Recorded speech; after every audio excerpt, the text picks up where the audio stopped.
So let's start our introduction to differentiation. So we'll discuss the definition of differentiation, the formula, and we'll also discuss dependent and independent variables.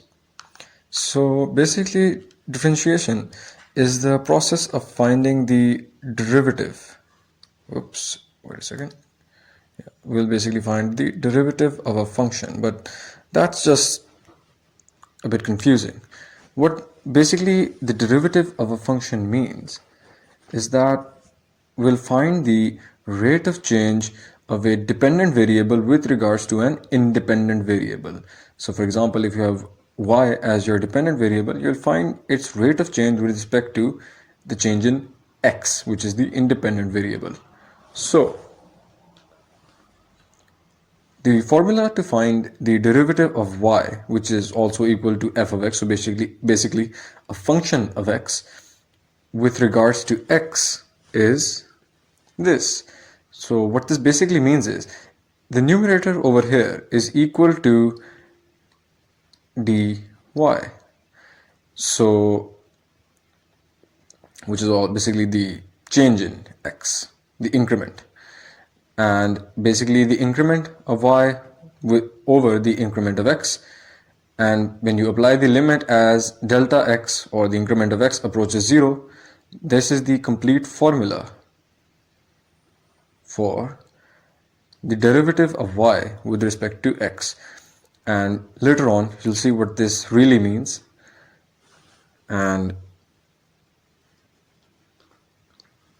let's discuss what dependent and independent variables are. So basically, a dependent variable is a variable whose value depends on that of another. So for example, y being a function of x means that y depends on the value of x.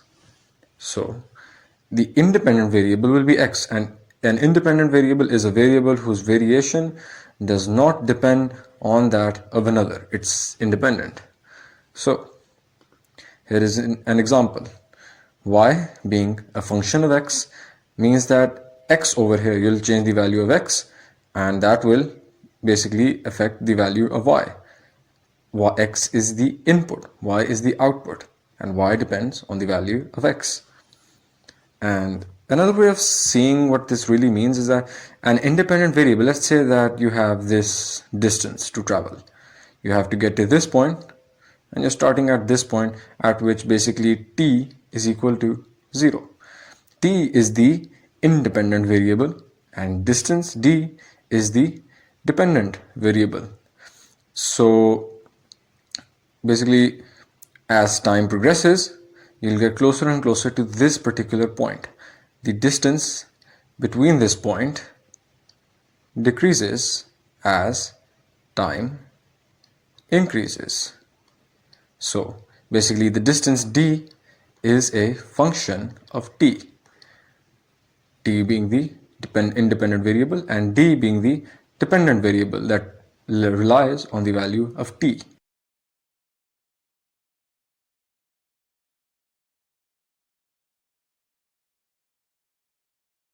So let's discuss the derivative of a function from the first principle. And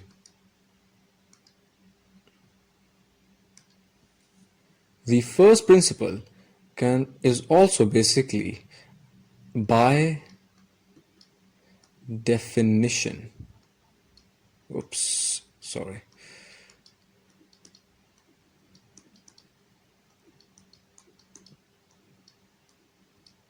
By definition, so a derivative of a function from the first principle, or the derivative of a function by definition.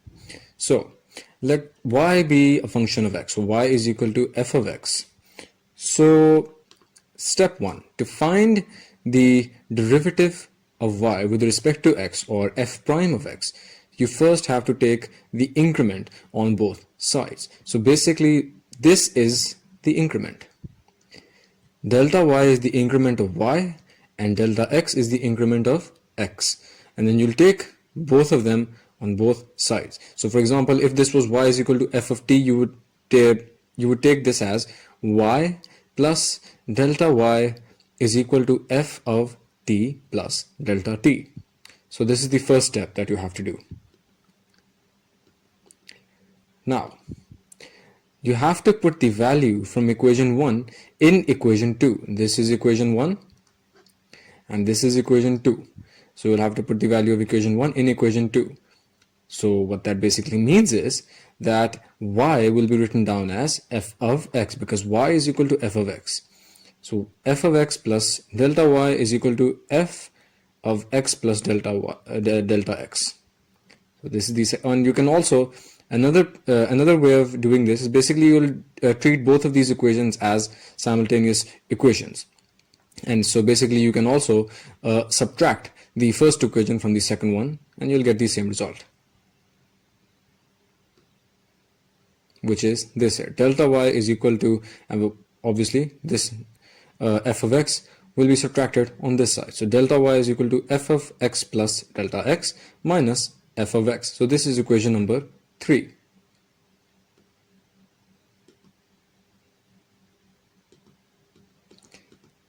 Now this is the third step, dividing both sides of equation number 3 by delta x. So when you divide this delta y on the left hand side by delta x, obviously you'll have to divide everything on the right hand side by delta x as well. And now you see this here? This is exactly what we're looking for. Delta y by delta x is the derivative of y with respect to x. And so this is the formula that we discussed earlier. Now, you'll obviously take the limit of delta x, the limit as delta x approaches 0 on both sides. And so now you have the complete derivative of y with respect to x. And this is the formula.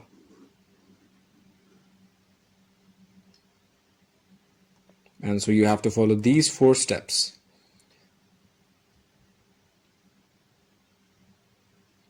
Now, if this limit exists, it is called the derivative of f of x with respect to x, or the derivative of y with respect to x, because f of x is equal to y. And obviously, this limit should exist, by the way. If this limit does not exist, this will no longer be a derivative. So for this limit to exist, this must result in either a constant or an equation, not an equation really, an expression, an algebraic expression, or it can be 0. So this limit will exist when you can have all of these possibilities, any of these possibilities actually.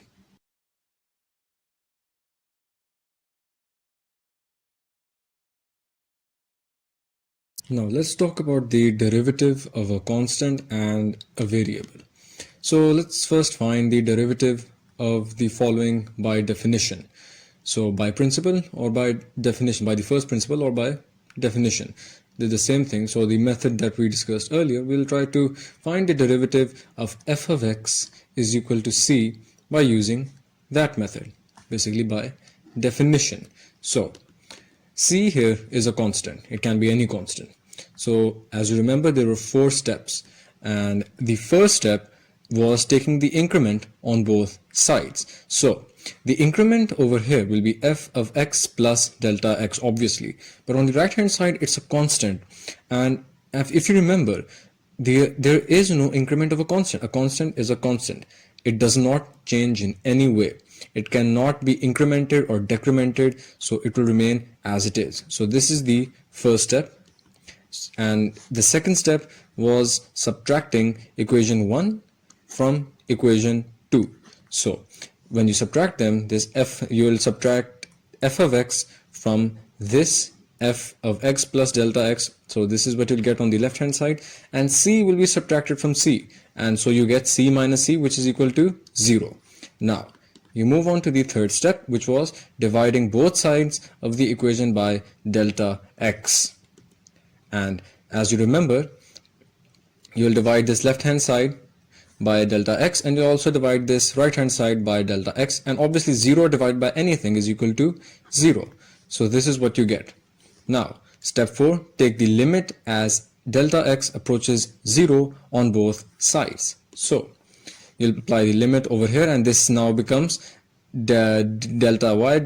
So basically this is the formula for the derivative, and this is what you must get at the end.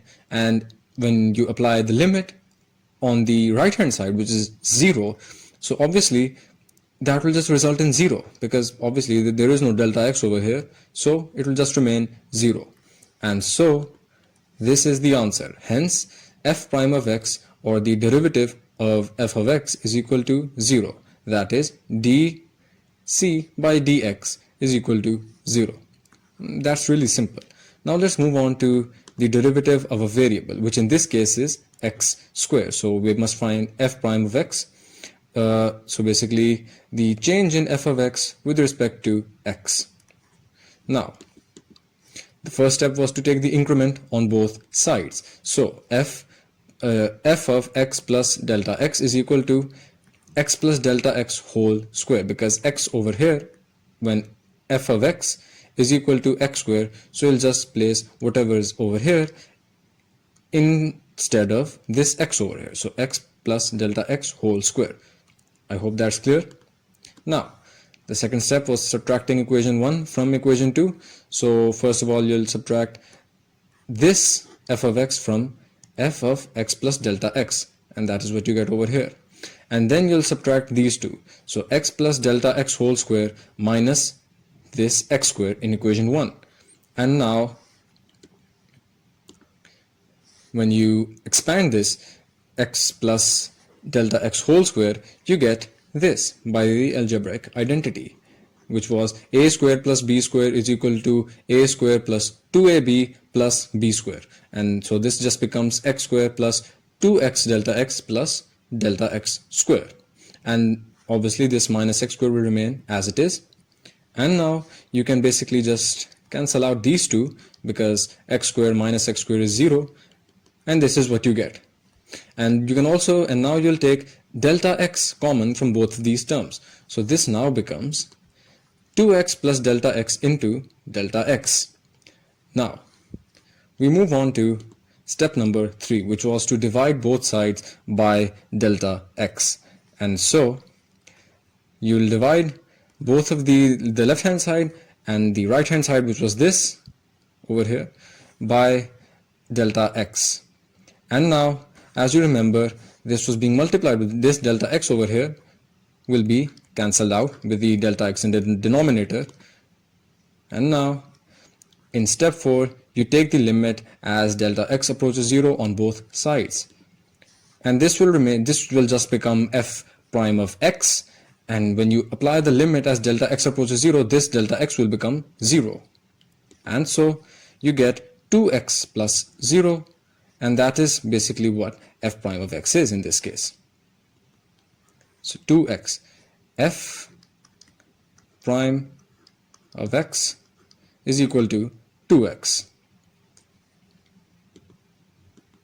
Now let's just discuss notations. So there are different ways of representing a derivative. So the Leibniz is the name of the mathematician that gave this notation to derivatives. So the derivative of y with respect to x will be dy by dx, or the derivative of f with respect to x will be df by dx. And Newton gave this notation f dot of x. Lagrange gave this notation f prime of x, and Cauchy gave this df of x. They all have the same meaning, which is the derivative of a function with respect to the independent variable. And that's it really. Now let's take the derivative by definition of the product of two functions. So this is the function given to us, and we have to find the derivative with respect to x of the following function. So let's see how we'll go about this. Obviously it says we have to find the derivative by definition, so we'll use the 4 steps that we did in the previous examples. So let's suppose that y is equal to x into x minus 3, which is the function given to us. So we have to find delta y by delta x. So now when you multiply x when you multiply both of these functions, you get x squared minus 3x. Now, let's take the first step, which was to increment on both sides. So, obviously y on the left hand side, this y will become y plus delta y, and on the right hand side we'll just replace every place that has x in it with x plus delta x. So this x squared becomes x plus delta x whole square, and this minus 3x becomes minus 3 into x plus delta x. Now when you take this delta y, when you take this y to the right hand side, it will become negative y, and this is the final equation, which will be equation number 2. Now, step 3 is to put the values of y from equation 1 into equation 2. So, y was equal to x squared minus 3x. So, we'll replace this y here with x squared minus 3x. So, this is now the new equation. And if you remember this algebraic identity, that a plus b whole square is equal to a square plus 2ab plus b square. When you expand this x plus delta x whole square with this same identity, this is what you get: x square plus 2x delta x plus delta x whole square. And then this 3 into x plus delta x will become this minus 3x minus 3 delta x, and this minus x square minus 3x becomes minus x square plus 3x, because this negative multiplied by negative becomes positive. So after as you know, this negative x and this positive x will be cancelled out, and they will become 0, and this negative 3x and this positive 3x as well. So now you are left with this on the right hand side: 2x delta x plus delta x whole square minus 3 delta x, and that is equal to delta y. And when you take delta x common in all three terms, this is what you get: delta x into 2x plus delta x minus 3. And now we proceed to step 3, which was to divide both sides by delta x. Whoops, this is a bit messed up, but still you get the gist. So delta y will become delta y over delta x, and this on the right hand side, delta x into 2x plus delta x minus 3 will also be divided by delta x.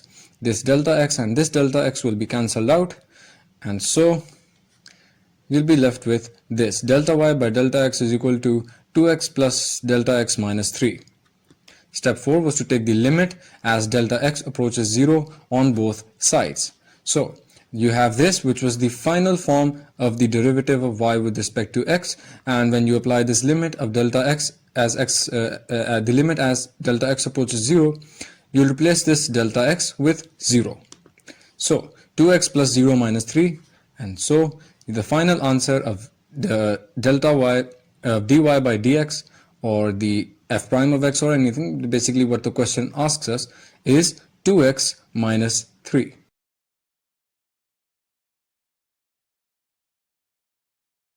So now let's discuss the derivative by definition of a power function. So the question states that we have to find the definition by derivative, by definition the derivative, or by principle the derivative with regards to x of the following function, which is 2 over x to the power 4. So basically that means that we take y as y is equal to 2 over x to the power 4, and this will be our first equation. And so let's take the first step, which is to increment on both sides, which means that basically this y will become y plus delta y, and every place with an x will be replaced with x plus delta x. So this x to the power 4 becomes x plus delta x whole to the power 4, and this 2 remains as it is, because you cannot take an increment of a constant, and 2 is a constant.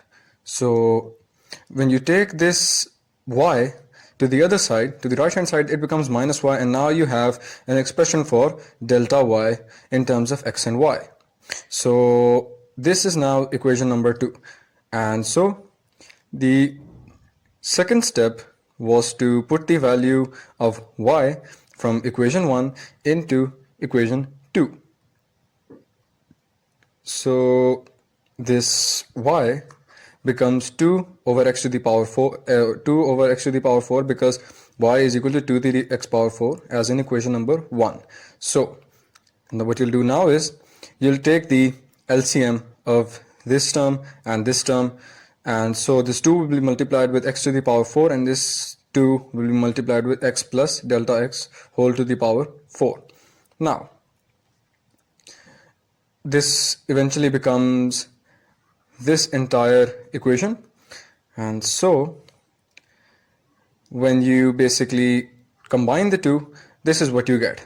And then now you'll basically take 2 common in this term and this term, and so you'll get 2 into x to the power 4 minus bracket open x plus delta x whole bracket close whole to the power 4. So basically this is the entire equation now.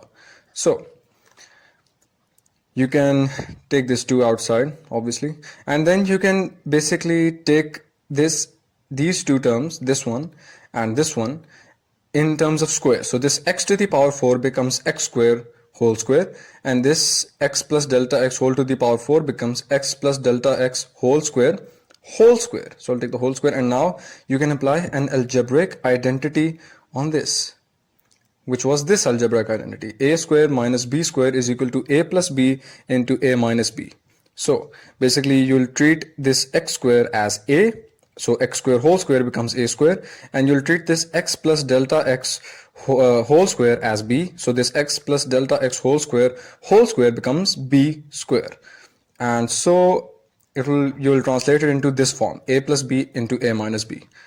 And when you do that, you get this. So this now becomes x square minus x plus delta x whole square into x square plus delta x whole square.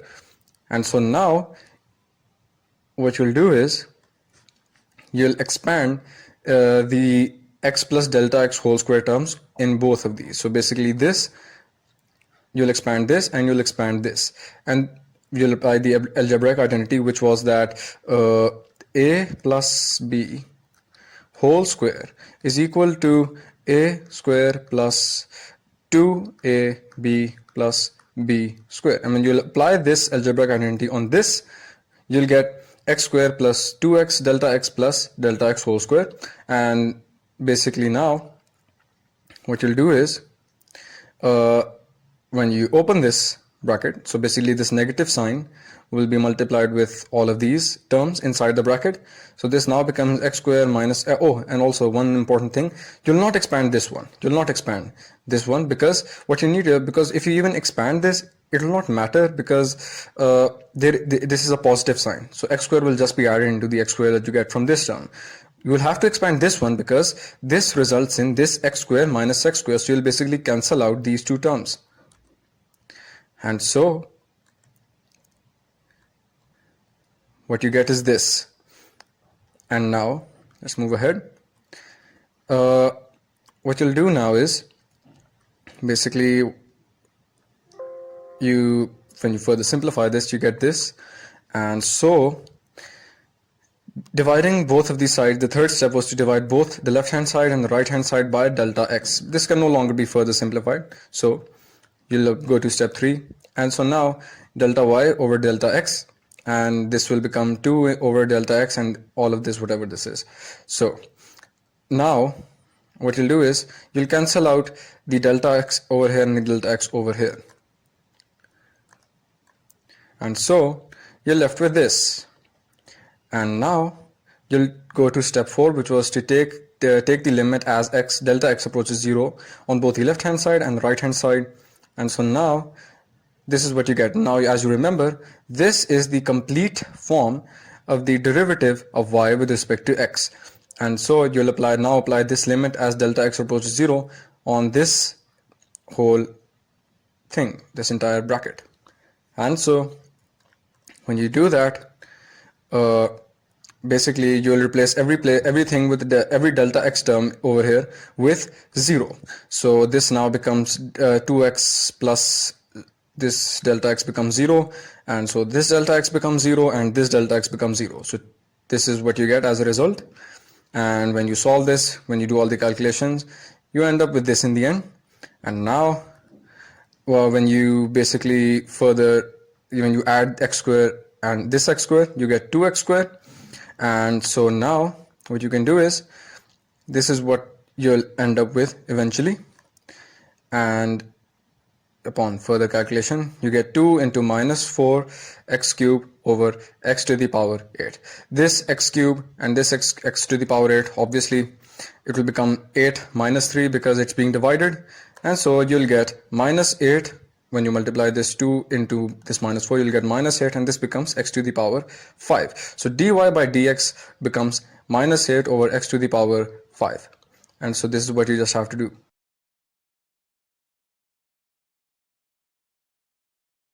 Okay, now let's discuss the derivative by definition of a rational power function.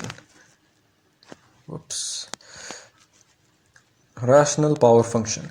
So the question states that we have to find the derivative with respect to x by definition or by principle from the first principle of the following function defined as x plus 4 to the power 1 by 3. So basically the cube root of x plus 4.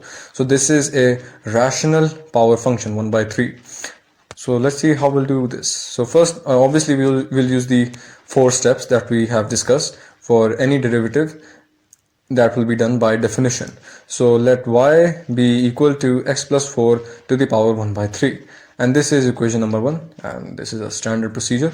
And the first step was to take the increment on both sides. So y will become y plus delta y, and this any place with x in it will become x plus delta x. So this x will become x plus delta x, and this entire expression will become x plus delta x plus 4 to the power 1 by 3.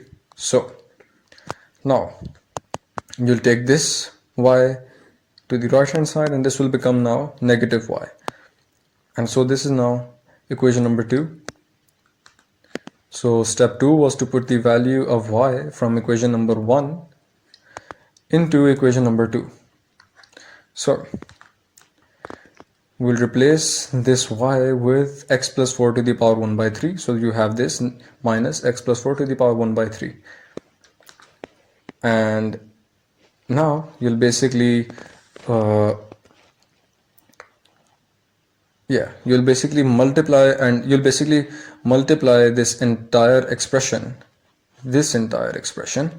with x plus 4 to the power 1 by 3 over x plus 4 to the power 1 by 3. This will result in 1, so it will not affect the basically the value of this entire expression, but you have to do this procedure for all questions that involve rational power functions. So you'll basically multiply this entire expression with x plus 4 to the power 1 by 3 divided by x plus 4 to the power 1 by 3, and so you'll get this expression. And now what you'll do is you'll basically, you see this negative sign? This means that you can write this entire expression in this form. You can separate it into two different expressions that are being subtracted. And so now this x plus 4 to the power 1 by 3 over x plus 4 to the power 1 by 3, this will become 1.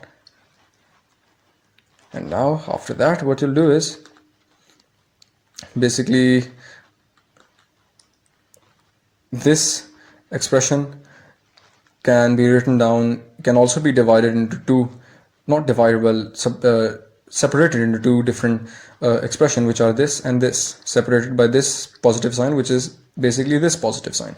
So x plus 4 over x plus 4 plus delta x over x plus 4. And so now what you'll do is you'll basically just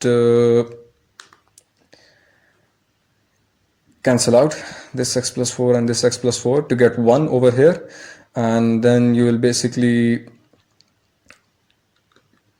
expand this entire expression by the binomial series. And now basically the formula for a binomial to expand in the binomial series is 1 plus x to the power n will be expanded in this form: 1 plus nx plus n into n minus 1 over 2 factorial over x square, and the next one will be n into n minus 1 into n minus 2 over 3 factorial into x cube, and so forth. Well, you'll apply this same binomial series, binomial expansion on this, And so, because it cannot be expanded in any other way. Why? Because it has a rational power. So, once you do that, this is what you'll get. And basically, because of this negative one that was in the bracket in the original expression, this positive one from the binomial expansion and this negative one from the original will cancel out because 1 minus 1 is 0. And so then you'll be left with whatever else is in here. And so every expression in this expansion will have at least one delta x by x plus 4 term. This has delta x by x plus 4 whole square. So basically every single expression will have one delta x over x plus 4. So you'll take this delta x over x plus 4 as common outside. And so this is what will happen. You'll take this delta x over x plus 4 common outside. And so now what you can do is go to step 3, which is to divide both sides by delta x. And so this delta x and this delta x can cancel out. So now we'll go to step 4, which was to take the limit as delta x approaches 0 on both sides. So this limit, this will now become the actual expression for the derivative of y with respect to x, and on the right hand side you'll replace every delta x expression with 0 because delta x is approaching 0. And so you'll replace this delta x with 0, and since this is the only delta x term, it will become 0. And remember, every expression going further will have delta x over x plus 4 with an increasing power. So every expression after this 1 by 3 will have this delta x term, which will be 0, and 0 will be multiplied with everything else in it. So any expression being multiplied with 0 will become 0. So after this 1 plus 3, 1 over 3, everything added into it will become 0. So in the end, you'll just be left with this 1 by 3. And on this side, basically what will happen is this x plus 4 to the power 1, the power 1 will, the power 1 by 3 in the numerator will be subtracted from the power 1 in the denominator because it's being divided. So in the denominator, eventually doing all of the calculations, you'll get 1 over 3 into x plus 4 to the power 2 by 3. This 3 came from this 1 by 3 when it will be multiplied with this expression.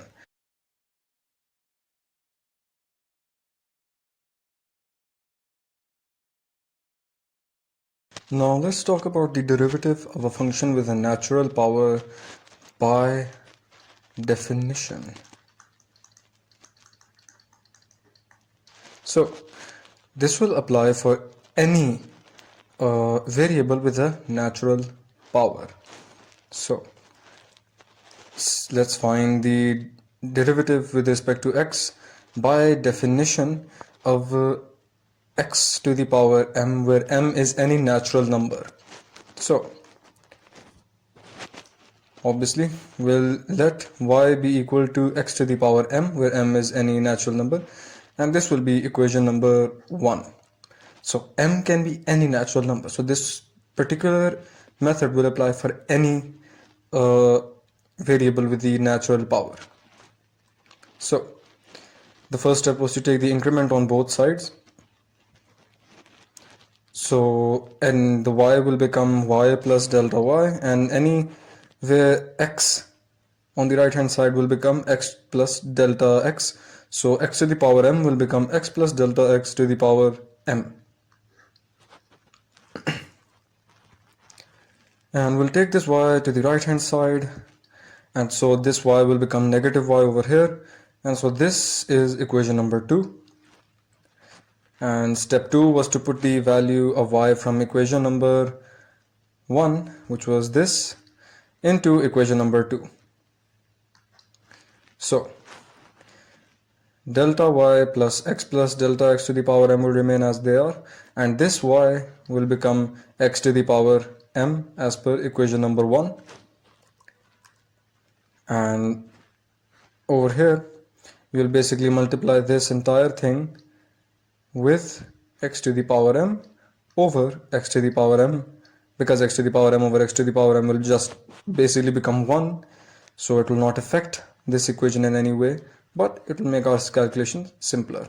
So oops, not xm, x to the power m. Okay, so now basically what we'll do here is we'll I guess separate this expression into two different expressions.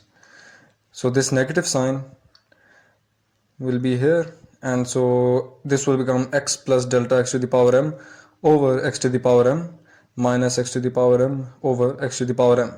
Now these will be cancelled out and they'll become 1. So it results in 1. And now what you'll do is you'll separate these two terms further into x to the power x plus delta x to the power x. And or you remember, x to the power x becomes this 1. And now you'll apply the binomial expansion on this particular expression. So this is the formula for the binomial expansion as we've discussed earlier. And once you apply this formula on this expression over here, it will become this. Now you remember we had this negative 1 over here, so it will basically cancel out with this 1. So this will become 0, and every expression now will have at least one delta x to the power x expression in them. The first one will have one delta x to the power x expression, the second will have delta x to the power x whole square, the third expression which comes after this addition sign will become m into m minus 2 over 3 factorial into delta x to the power x whole to the power 3. So delta x over x will just come in further terms with increasing power. So we can take one delta x to the power x common from all of this expansion, from this series basically, and the expression will eventually become this. Whoops. Okay. So now we move to step 3, which was to divide both sides by delta x. So the left hand side becomes delta y over delta x, and over here you'll multiply. This is the delta x being multiplied. This delta x and this delta x will cancel out.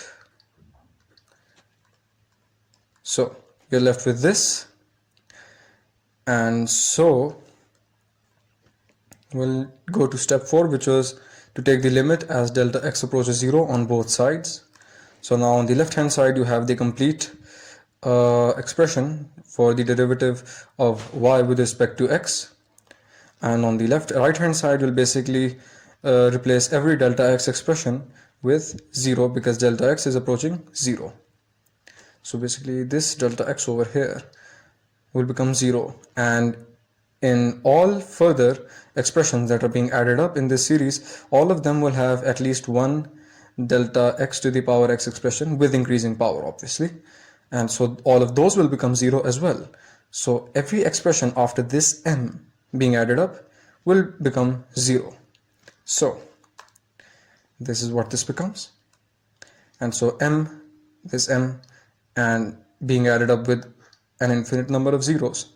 So in the end you'll just have this one m over here, and on the left hand side and on this side this expression will become x to the power m minus 1 because this is being divided by x, so this becomes x to the power m minus 1, and so this is the final expression, and this will be applicable for all variables, the derivative of all variables with a natural power.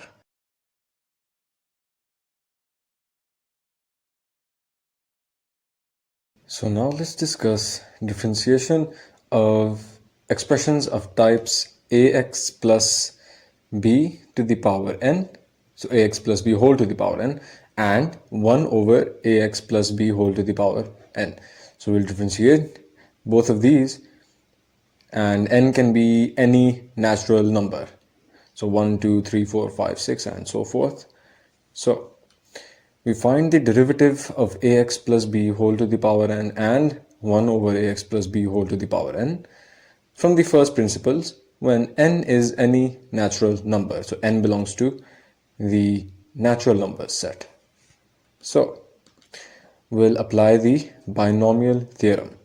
And basically, the binomial theorem is very crucial to any derivative with regard by using the first principle or by definition. So ax plus b whole to the power n can be found by this particular binomial expansion. So what this basically is that this n, this basic bracket, these brackets, what do they really mean?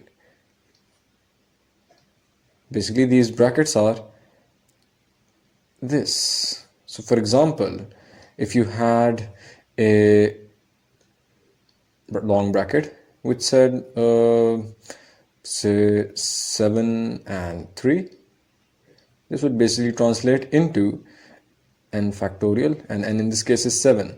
So 7 factorial over r factorial, which is r is 3 over here. So 3 factorial into n minus r factorial. So 7 minus 3 factorial, which is basically 4 factorial.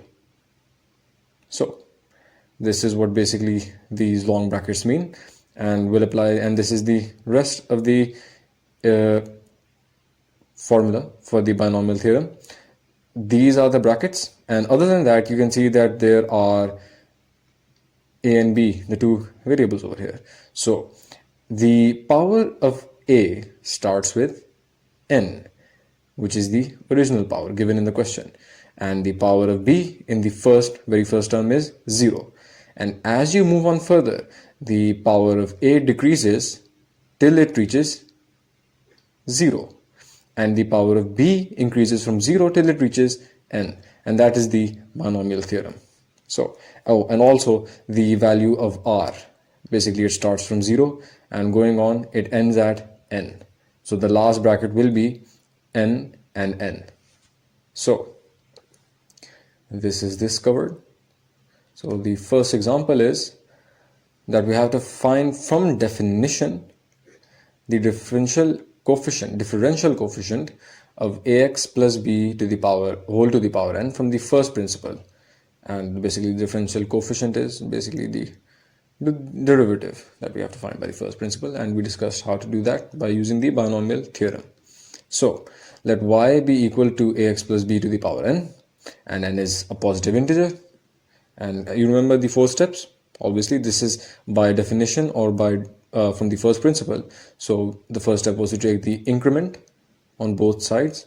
So any place with a y becomes y plus delta y, and any place with an x becomes x plus delta x. So this x over here becomes x plus delta x, and b is a constant. Remember that b is a constant, just like a is a constant. So b remains as it is. So now once you expand this, it becomes ax plus a delta x plus b whole to the power n.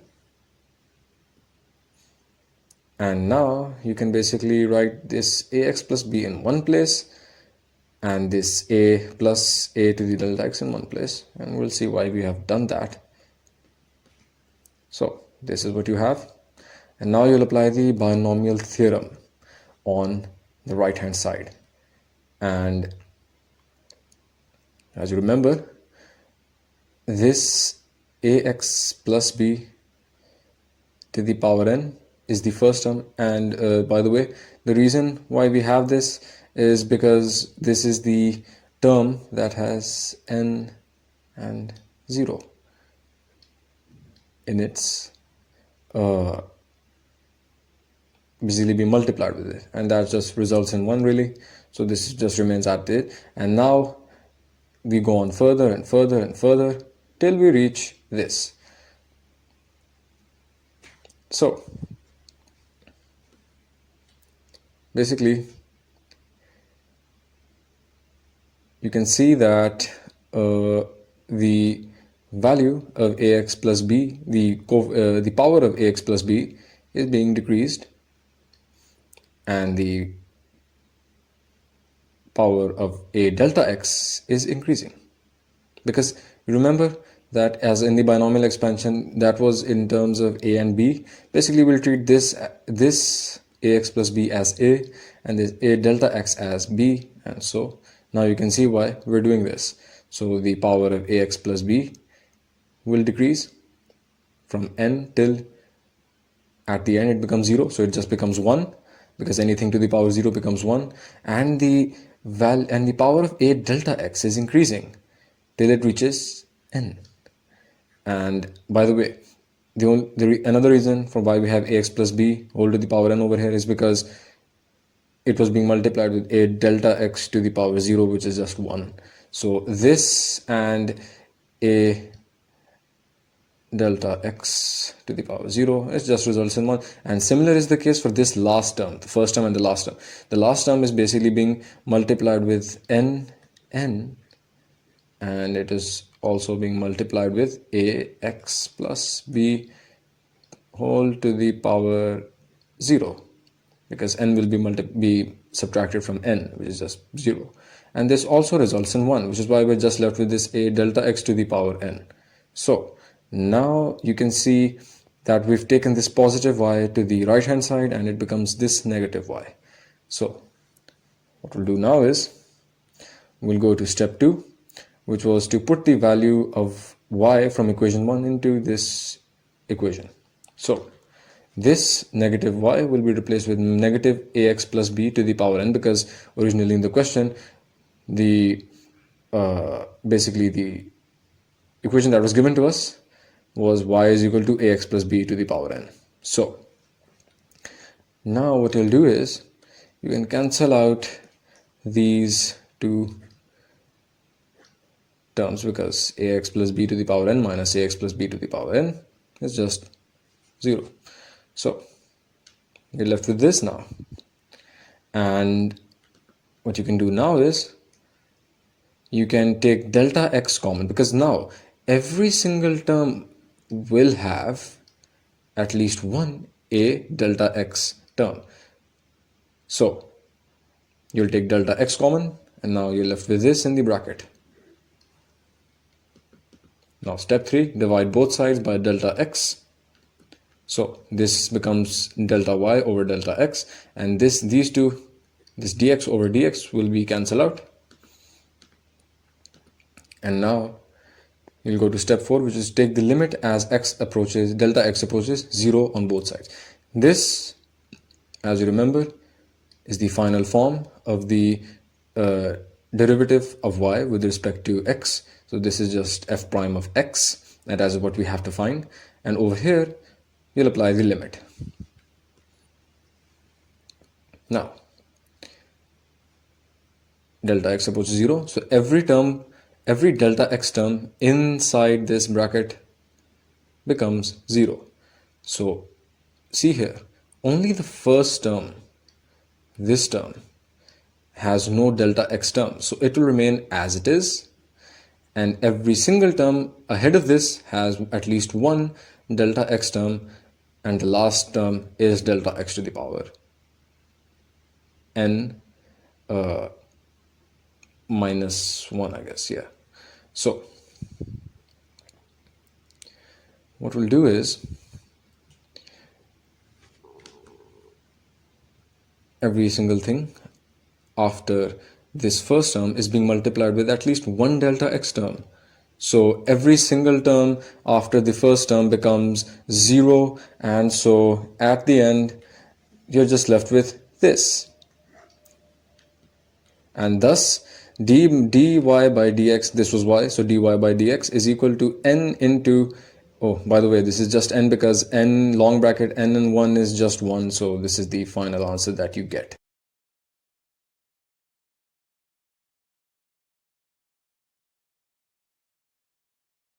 So let's discuss the derivative by the first principle with regards to an independent variable. So let's just go over this very quickly, because it's not really that difficult. It's just related to the previous topic. So let's say that we have to find the derivative of the following expression with regards to their independent variables. So ax plus b whole to the power 3. So x is the independent variable over here. So we have to find by definition the derivative of y with respect to x and let y be equal to ax plus b whole to the power 3. This is equation 1, standard procedure. Step 1, taking the increment on both sides. So y will be replaced with y plus delta y and this x will be replaced with x plus delta x. And so once you expand this, you get ax plus a delta x plus b whole to the power 3. And so now you can basically take this ax and this plus b on one side and then add that to a plus delta x. So you'll take this y, this positive y, to the right hand side and it will become negative y. And so now you have this, which is the equation number 2. Step 2 is to put the values of y from equation 1 into this equation number 2. So basically we'll replace this minus y with minus ax plus b whole to the power 3. And so now what you'll do is you'll apply the you'll basically apply this formula to find the cube of this a plus b. So a plus b whole to the power 3 becomes a cube plus b cube plus 3a squared b plus 3ab squared. And once you do that, this, if you treat this ax plus b as a and this a plus a delta x as b, so this becomes a plus b whole to the power 3. And if you apply that, this is what you end up with. And so now what you'll do is you'll cancel out this ax plus b whole to the power 3 and this minus ax plus b whole to the power 3 because it'll just become 0. And so you're left with this in the end. And now you'll take delta x common because every term over here has a delta x term. So this becomes a cube plus delta x whole square. This becomes 3ax plus b whole square into a. And this now becomes 3ax plus b into a squared delta x. So now divide both sides by delta x. So this delta y on the left hand side becomes d delta y over delta x. And so now the right hand side, you get this. And so you'll cancel out this delta x and this delta x to make it 1. And so now after that you'll just apply the limit as delta x approaches 0 on both sides. On the left hand side you're left with the final form of the derivative of y with respect to x, and on the right hand side you will apply this limit as delta x approaches 0. So you'll basically every delta x term in this bracket becomes 0. So this delta x becomes 0 and this delta x becomes 0, which you can see over here. And so in the end you're just left with this. And so this is the answer to dy by dx, and that is what we had to find.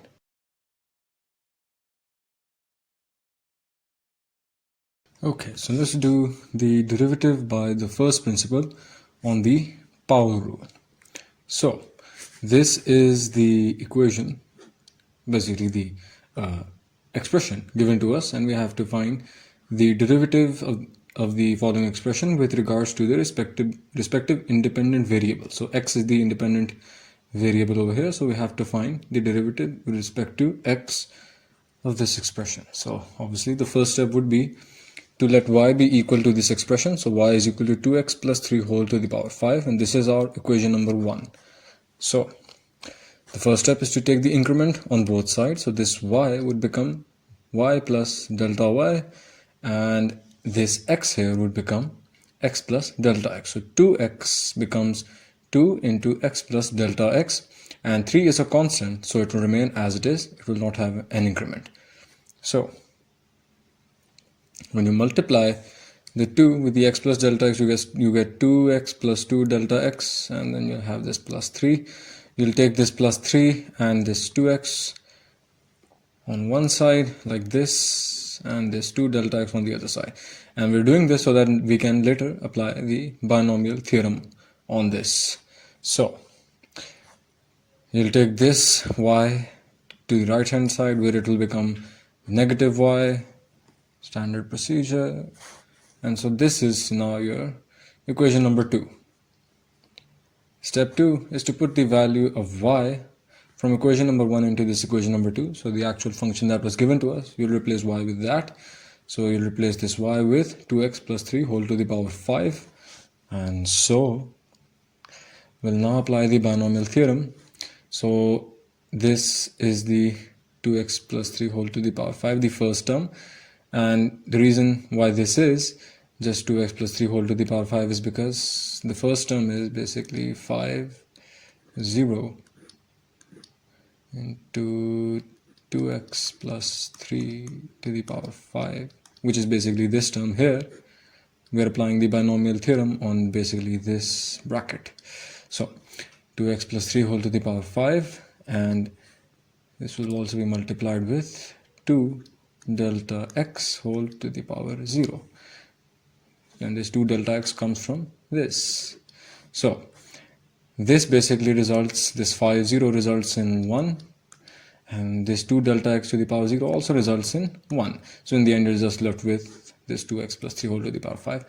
And then you have, at the end, this is the end of the binomial expansion, this expression over here.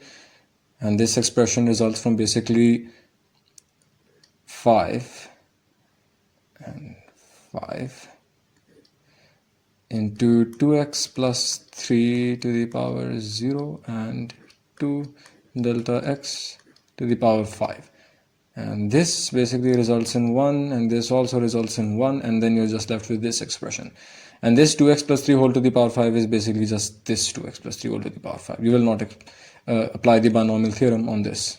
So the next step is to basically cancel out these two because they're being subtracted with each other and they're equal. And so in the end, you're just left with this series over here. Then you'll take delta x common outside, 1 delta x, because at least there will be at least 1 delta x in each expression. This has 1 delta x, this has 2 delta x's, delta x squared basically, because it's squared, this will have, and at the end you'll just have this delta x to the power 5 over here. And so every term has 1 delta x common, and you'll take that outside. And then what have we done here? Yeah, because since we have taken the delta x common outside, that means that there will be 1 delta x less from each term. So the last term will have delta x to the power 4 as compared to delta x to the power 5. And so we'll basically divide both the sides by delta x, which is step 3. So this is dy by delta y by delta x on the left hand side, and this is delta x by delta x. You'll cancel out these, and this will result in 1. And then we have step 4, which is to take the limit as delta x approaches 0 on both sides. So on the left hand side, you now have the complete form of the derivative of y with respect to x, and on the right hand side, you'll apply the limit as delta x approaches 0. So you'll basically replace every delta x with 0. So apart from this first term, every single term will have at least 1 delta x term. So every single expression, every single term apart from this first term will become 0. As you can see here, this 0 is being multiplied with this entire expression, so it will become 0 overall, and this further on, and at the end you'll also have this 2 into power raised 2 raised to the power 5 multiplied with the 0 into the power 4. So this will also become 0, and you're just left with this expression. And so basically you're just left with this, and yeah, this is your final derivative of y with respect to x. So now let's do the derivative by first principle on negative powers. Oops. So we have to find the derivative with respect to the independent variable of this expression, and the independent variable here is z, so we have to find the derivative with respect to z. So the first step is obviously to let y be equal to the expression 1 over az minus b whole to the power 7, and so we'll take this to the numerator, and this 7 becomes -7, and this is our equation number 1. So this first step is to take the increment on both sides. So standard procedure, on the left hand side this y becomes y plus delta y, and this z becomes z plus delta z, and you'll take this positive y to the right hand side where it becomes negative y, and this z z plus delta z will be multiplied with a, so this becomes az plus a delta z, and this minus b remains as it is. And so you'll take this, you put this az and this minus b together over here and add that to a delta z, because we have to take the binomial expansion of this later on. So this is our equation number 2. The second step is to put the value of y from equation number 1 in this equation number 2. So this y will be replaced with az minus b whole to the power minus 7, and to apply the binomial expansion over here, you'll take az minus b whole to the power 7 common outside, and this az minus b inside the bracket becomes 1, and you'll divide this a delta z by az minus b, because once this is multiplied with az minus b whole to the power minus 7, this basically just becomes, this cancels out, because this whole bracket is now in the minus is to the power minus 7. So this az minus b is also to the power minus 7, and so if you just know basic algebra, you'll know how these cancel out. And so you'll basically also take the az minus b whole to the power 7 common from this term over here, and so this entire thing turns into one bracket, which is this.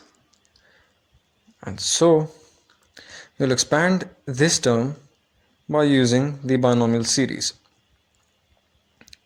and so this is the negative one that came that is not part of the binomial series, and this is the binomial expansion of this term, and this positive one and this negative one will cancel out because they are being subtracted from each other, and so you're left with this.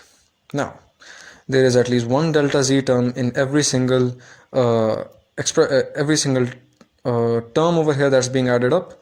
So for example, this is 1 delta z, this will have delta z squared, the next term will have delta z cubed, and so on. So we'll take 1 delta z common from each expression. So step 3 is to divide both sides by delta z. So you'll have the left hand side as delta y by delta z, and the right hand side will also be divided by this delta z, and so this delta z and this delta z in the denominator, they will cancel out because they're in a fraction. And so you'll take the limit as delta z approaches 0 on the left hand side and the right hand side. So this left hand side becomes the expression for the derivative of y with respect to z, and on the right hand side you'll apply this limit as delta z approaches 0. So every delta z term in the right hand side will become 0. So every single term after this first term, which is this one here, every single term after it that's being added up will have at least one delta z term. So for example, this term has one delta z being multiplied, the next will have delta z squared, the after that will have delta z cubed. So every single delta z there will be at least one delta z term in each thing added up. So once you apply the limit as delta z approaches 0, every term will be multiplied by 0, as there is at least one delta z term, except for this term. So you'll just be left with this term only, because the other terms will just become 0, and hence what you'll do now is you'll take this az minus b whole to the power minus 7, you will turn it into 1 over az minus b whole to the power positive 7. So once you do that, it will go into the denominator and be multiplied with this az minus b over here, and so az minus b 1 plus 7 obviously, and the numerator will remain as it is, minus 7a, and so you'll get this as your final answer.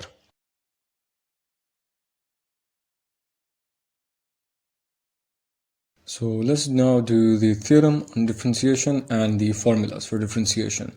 So if y is equal to c f of x, so c is a constant and f of x is any function of x, so prove that dy by dx, so the derivative of y with respect to x, is equal to c into f prime of x. So basically the constant remains as it is, but you just take the derivative of the function of x. So let y be equal to c into f of x, so that's the first step. And step 1, standard procedure, take the increment on both sides. So y becomes y plus delta y, and f of x becomes f into x plus delta x. So c remains as it is, obviously, because it's a constant. And you take this positive y to the right hand side, it becomes this negative y, and now you have your equation number 2. So step 2 is to put the value of y from equation number 1 into equation number 2. So you replace y with c f of x, and then you basically just take the c in c f x plus delta x and c f of x common, and the rest inside this bracket. So step 3 is to divide both sides by delta x. So this left hand side becomes delta y over delta x, and the right hand side is just divided by delta x as well. So step 4 is to take the limit as delta x approaches 0. So this now on the left hand side is the expression for the derivative of y with respect to x, and on the right hand side you'll take the limit as delta x approaches 0. So basically you can take this c outside of everything else because it's a common, so you take this c on the left hand side of the limit of as delta x approaches 0, and the rest is this. And if you remember, this is the expression, the formula to find the derivative of y with respect to s. So this is basically the formula to find f prime of x. So you can replace this with f prime of x, and so this just becomes c into f prime of x, and that is what we have to prove, that dy by dx is equal to c f prime of x, as you can see here. So d of c f of x over dx is equal to c into d of f of x over dx. So the c can be taken outside of everything else. And now we'll discuss the basic formulas for differentiation. So this is when there is just a constant that has to be differentiated with respect to x, and that just results in 0. So if you were to if there was just a 1 and you had to differentiate it with respect to x, that will just give you 0. And if there was any number, any constant, that will just give you 0.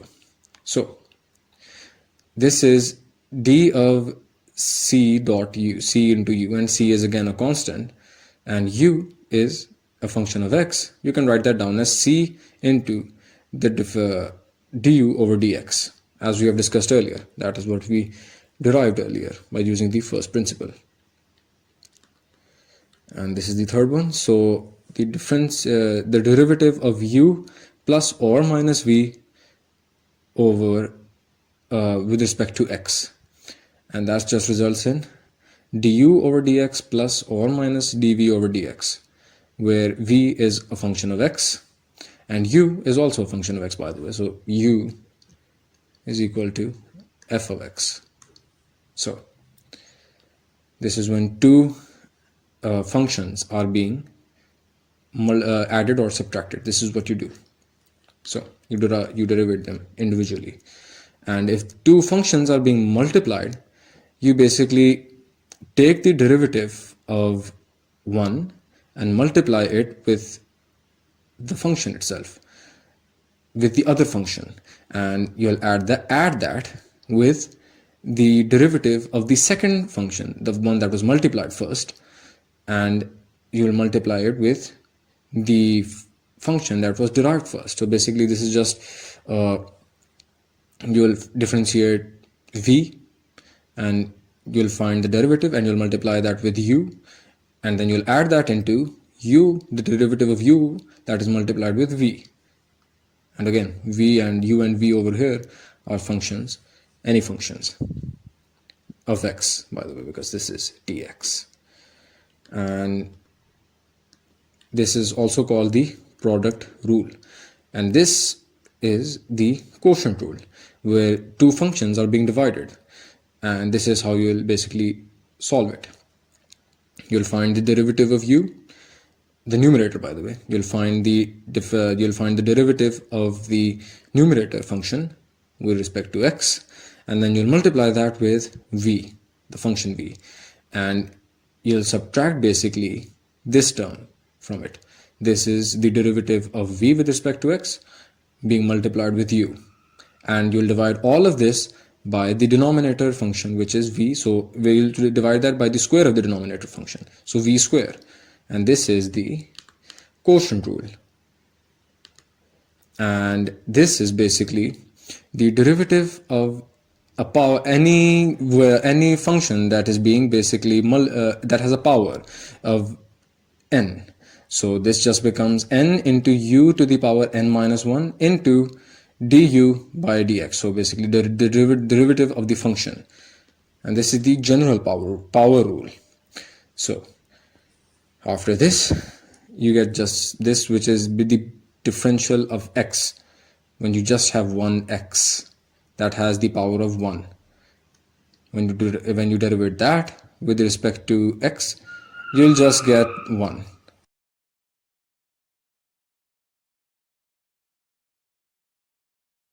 So now we'll differentiate with respect to x using one of the formulas that we discussed earlier. And so we have to differentiate with respect to x this entire function of x. And so we'll let y be equal to x to the power 4 plus 2x cubed plus x squared. And now we have to differentiate it with respect to x. So as you can see, there are three expressions of x being added up. So first of all, we'll apply the differentiation, the addition formula, which was that if you have basically, say, any functions of x being added up. So for example, if the function of x was equal to x squared plus 2x, and you had to find, and this was also equal to y, and you had to find dy by dx. Basically, this can be equal to d of x squared over dx plus d of 2x over dx. And so you'll apply that same formula over here, and hence you get this. Now you'll have to apply another formula, which was the power rule on all three of these. And the power rule states that basically d of, say, let's say it's x to the power n over dx, that will be basically be equal to n into x to the power n minus 1. So we'll apply that over here, and hence you can see this d of x to the power 4 over dx becomes 4, which is basically this 4 into x to the power 4 minus 1. And then, oh, by the way, you'll also multiply this expression with any expression that you apply a formula on. You'll further differentiate the x, these functions of x. So d of x by dx, which is just equal to 1. And since you can see there are just 1x over here, 1x over here, 1x over here, all of these will become just 1. All of these d of x over dx. And so you're just left with this expression. And once you calculate, you basically get this as the result. This is question number 2, which states that we have to differentiate this expression with regard with regards to x. So we'll let y be equal to this expression, and this is now a function of x, and then we have to differentiate it. So first of all, again, there are functions of x being added up, except for this one. This is just a constant, but we'll also differentiate that because we discussed how to differentiate a constant as well. So you'll basically differentiate all of these three individually and add them up because there are addition signs over here. If there were subtraction signs, we'll just subtract them. So these are the addition signs and these are the terms being differentiated. So we'll apply the same power rule on this.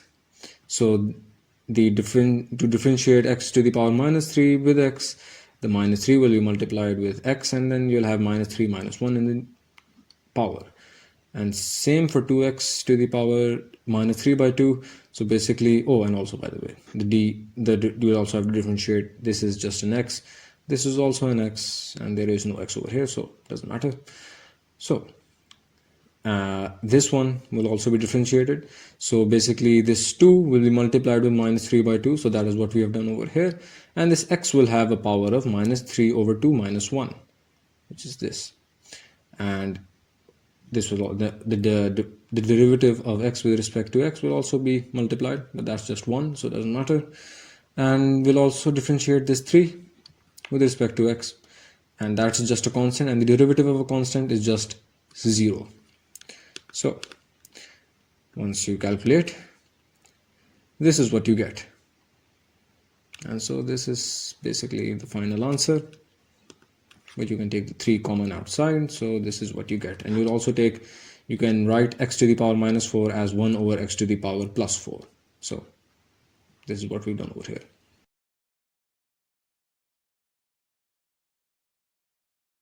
So now let's discuss the differentiation by quotient and the product rule. So we have this expression and we have to differentiate it with respect to x, because that is the independent variable over here. So let y be equal to this expression, which is a plus x over a minus x.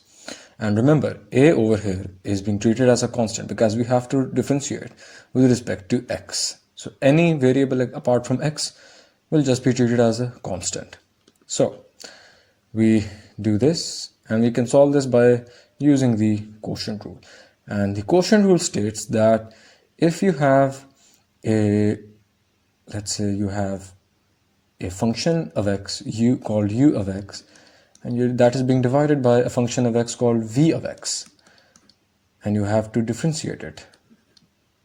So basically d of this over dx, that will be equal to basically v of x into u prime of x, and all of this subtracted from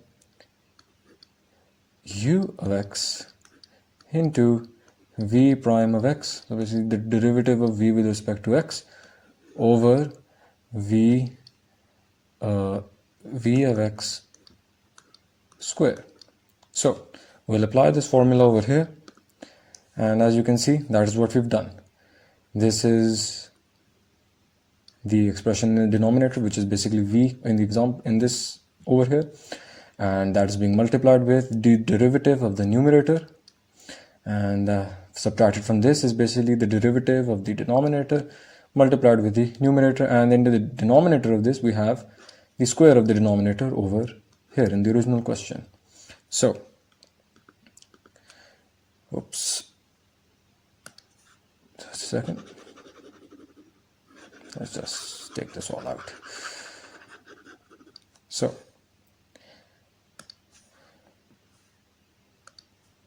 we have this over here, and the derivative of a plus x is basically equal to 0 plus 1, because a is being treated as a constant and the derivative of a constant is 0, and the derivative of x to the power 1 is just 1, and same goes for a minus x, because a again is 0 and x is 1.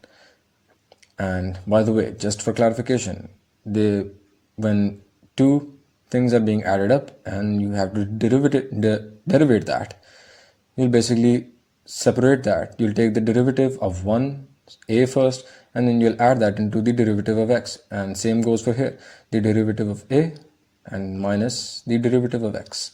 So that is what we've done here. And so you're left with this. And after doing the multiplication and calculation, you get this. This x and this x will be cancelled out because they'll be subtracted from each other. And then you're just left with 2a over a minus x whole square. Let's go to question 5. That states that we have to derivate this expression with respect to x, because that is the independent variable over here. And 5 and 3 are constants. So we'll use the product rule over here.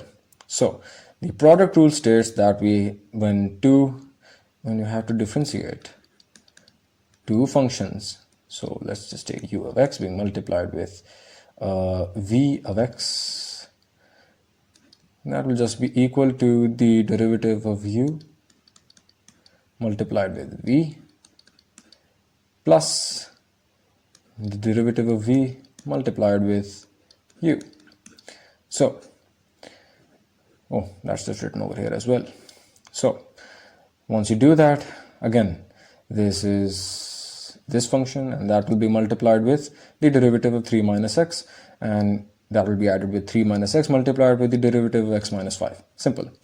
So how do we find the derivative of 3 minus x? Well, we'll derivate 3 with respect to x first, and then we'll derivate minus, and then we'll basically, subtract that from the derivative of x with respect to x. And over here, this will basically be done by, we'll derivate x with respect to x, and then subtract from that the derivative of 5 with respect to x. And that just gives you, for the case of 3 minus x, that just gives you 0 minus 1, because the derivative of 3 with respect to x is 0, because again, it's a constant. So that just leaves you with 0. And the derivative of x with respect to x is 1. And same goes for here. The derivative of x with respect to x is 1, and the derivative of 5 with respect to x is 0. And the rest remains as it is. Yep. And so upon calculation, this is the final answer that you get. You can also take 2 common over here if you want.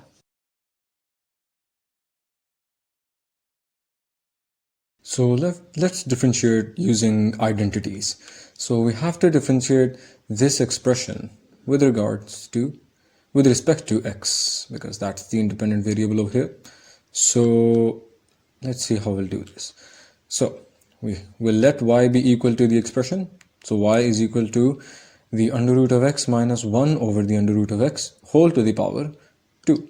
So we'll use this identity. A minus b whole square is equal to a square plus b square minus 2ab.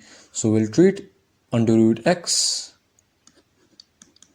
as a, and we'll treat 1 over under root x as b. So when you apply this formula, this identity, on this expression over here, this is what you get. And so once you basically, the square of under root x just becomes x, the square of 1 over under root x just becomes 1 over x, and this just turns into 2 because this under root x and this under root x can cancel out, and that just gives you 1 in the end, and 2 into 1 is equal to 2. So that's really just the simplification of the expression given to us, and now we have to differentiate it. Just to make things easier, you can write 1 over x as x raised to the power minus 1. Now differentiate it with respect to x, so dy by dx, and you'll treat every single term individually, because we'll use the additive formula for this, which was that to differentiate d over dx of, let's say, x plus 2x, so x squared plus 2x, that will just be equal to d dx of x squared plus d of dx of 2x. because of this addition sign. So we'll take the derivative of x with respect to x, the derivative of x raised to the power minus 1 with x, and the derivative of 2 with respect to x. So this is what you get, because the derivative of x with respect to x is just 1, and the derivative of x raised to the power minus 1 with x is basically minus 1 will be multiplied with this expression, and in the numerator you will have minus 1 minus 1. This is the power rule, and over here this is a constant, so that will just give you 0. It should be fairly obvious by now. And so upon simplification you just get this as the answer, and this can be written down as, this x raised to the power minus 2 can be written as 1 over x squared. So this is how you do this question, and basically we've used the algebraic identity and then we've used the power rule. Simple.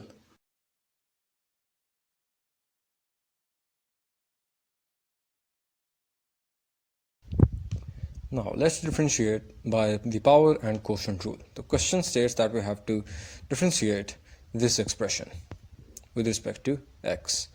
So by the way, we can write down this expression as x squared plus 1 whole to the power 1 by 2 because it's a square root. If it was a cube root, it would be 1 by 3.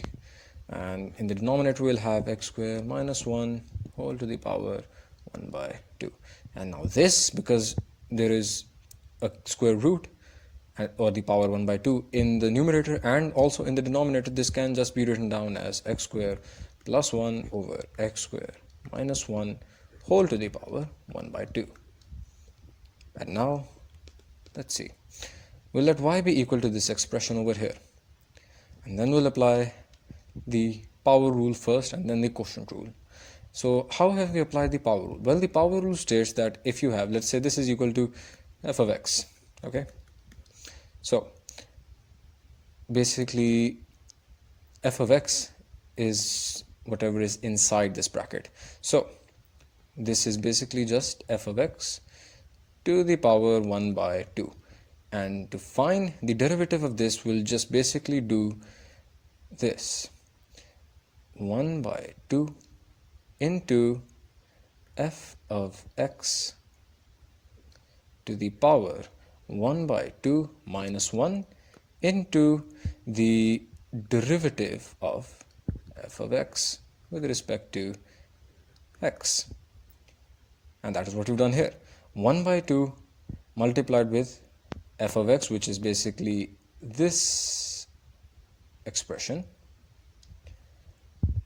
and the power is 1 by 2 minus 1, and that is being multiplied with the derivative of f of x with respect to x. And now we'll have to deal with this part here, and over here we'll have to apply the quotient rule. And this is how you've done this. So first you'll have to take the derivative of the numerator, which is x squared plus 1, and multiply that with the denominator, and then you'll take the derivative of the denominator and multiply that with the numerator and a negative sign, a subtraction sign between, and this is all divided by the denominator whole square. So now you have this, and you'll have to derivate x squared plus 1, and you'll also have to derivate x squared minus 1. And by the way, how will you do this? Simple. You'll use this addition rule, which states that when two things are being added up and all of that is being differentiated, you can just differentiate each one individually and add them up, or in this case subtract them. So the derivative of x squared is, by using the power rule, 2x, because 2 will be taken over here and multiplied with x, and the power of x will just be 2 minus 1, and that's just 1, so 2x. And the derivative of x squared over here is also 2x, and so the derivative of 1 over here is 0 because it's a constant. The derivative of a constant is 0, and over here it's also 1, so again 0. And now you can just expand this. So over here you can see we've taken the power 1 by 2 individually on the numerator and the denominator, and 2x plus 0 and 2x minus 0, that just leaves you with 2x. And so you can see that we have basically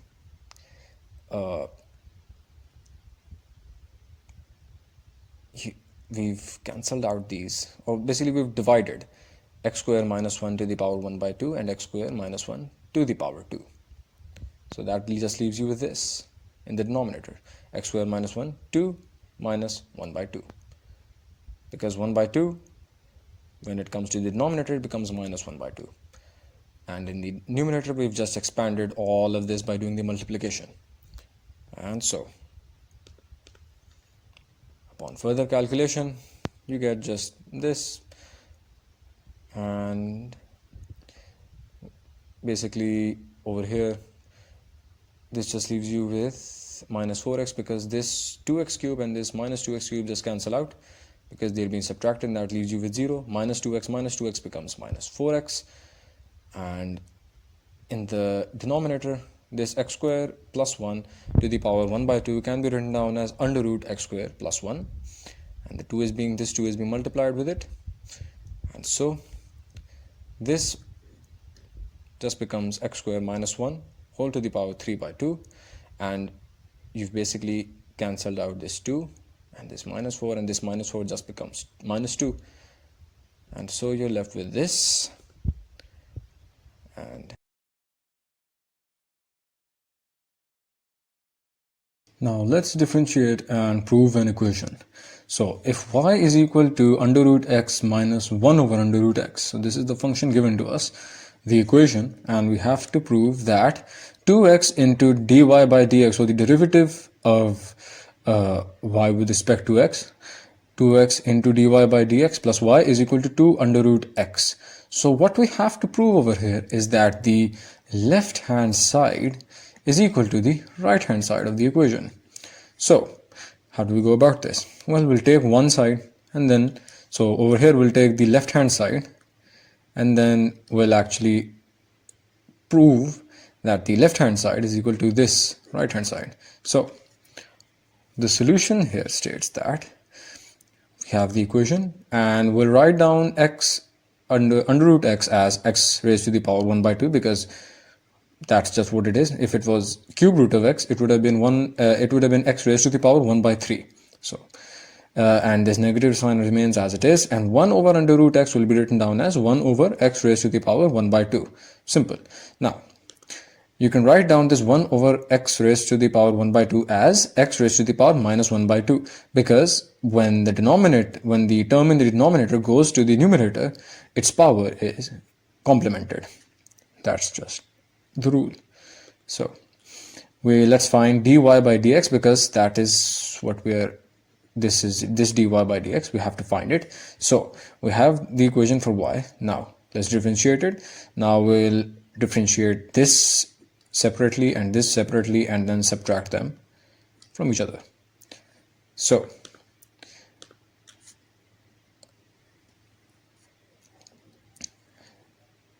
this, when we differentiate x raised to the power 1 by 2, this is what you get. So 1 over 2, which is the power over here, will be multiplied.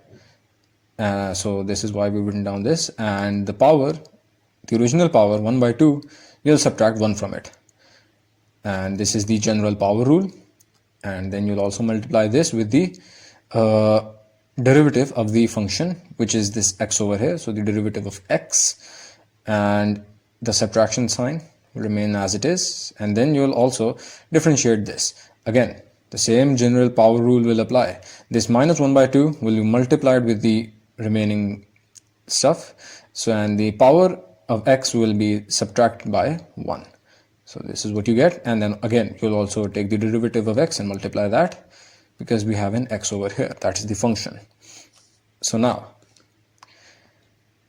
once you do all the calculations, you find out that the derivative of x is just 1. So this is 1 and this is 1 as well. And you'll take the LCM over here and the LCM over here to find the final powers of x. So this is dy by dx, and now we'll multiply with 2x on both sides, because that is what the original equation was. So 2x dy by dx. So 2x will be multiplied by this, because we already found dy by dx, and this is what you get. And now you can basically just cancel out these 2's, because they're being, one is in the denominator and the other is in the numerator, so you can cancel them out, and this is what you get. Now this x and this x are being multiplied, this x and this x are being multiplied. This x has the power of 1 because it's just x, and this x also has the power of 1. So when two variables are being multiplied and they're the same variable, you can just add their powers together. So you have this over here and this over here. This minus 1 by 2 will be added to this one, and this minus 3 by 2 will be added to this one, and that is exactly what we've done here. So once you take the LCM in the powers, this is what you get. And then we'll add y on both sides, because the original question stated that we have to prove this is equal to the right hand side in the original equation. Now we have this, and now we'll substitute y with the equation that was given to us.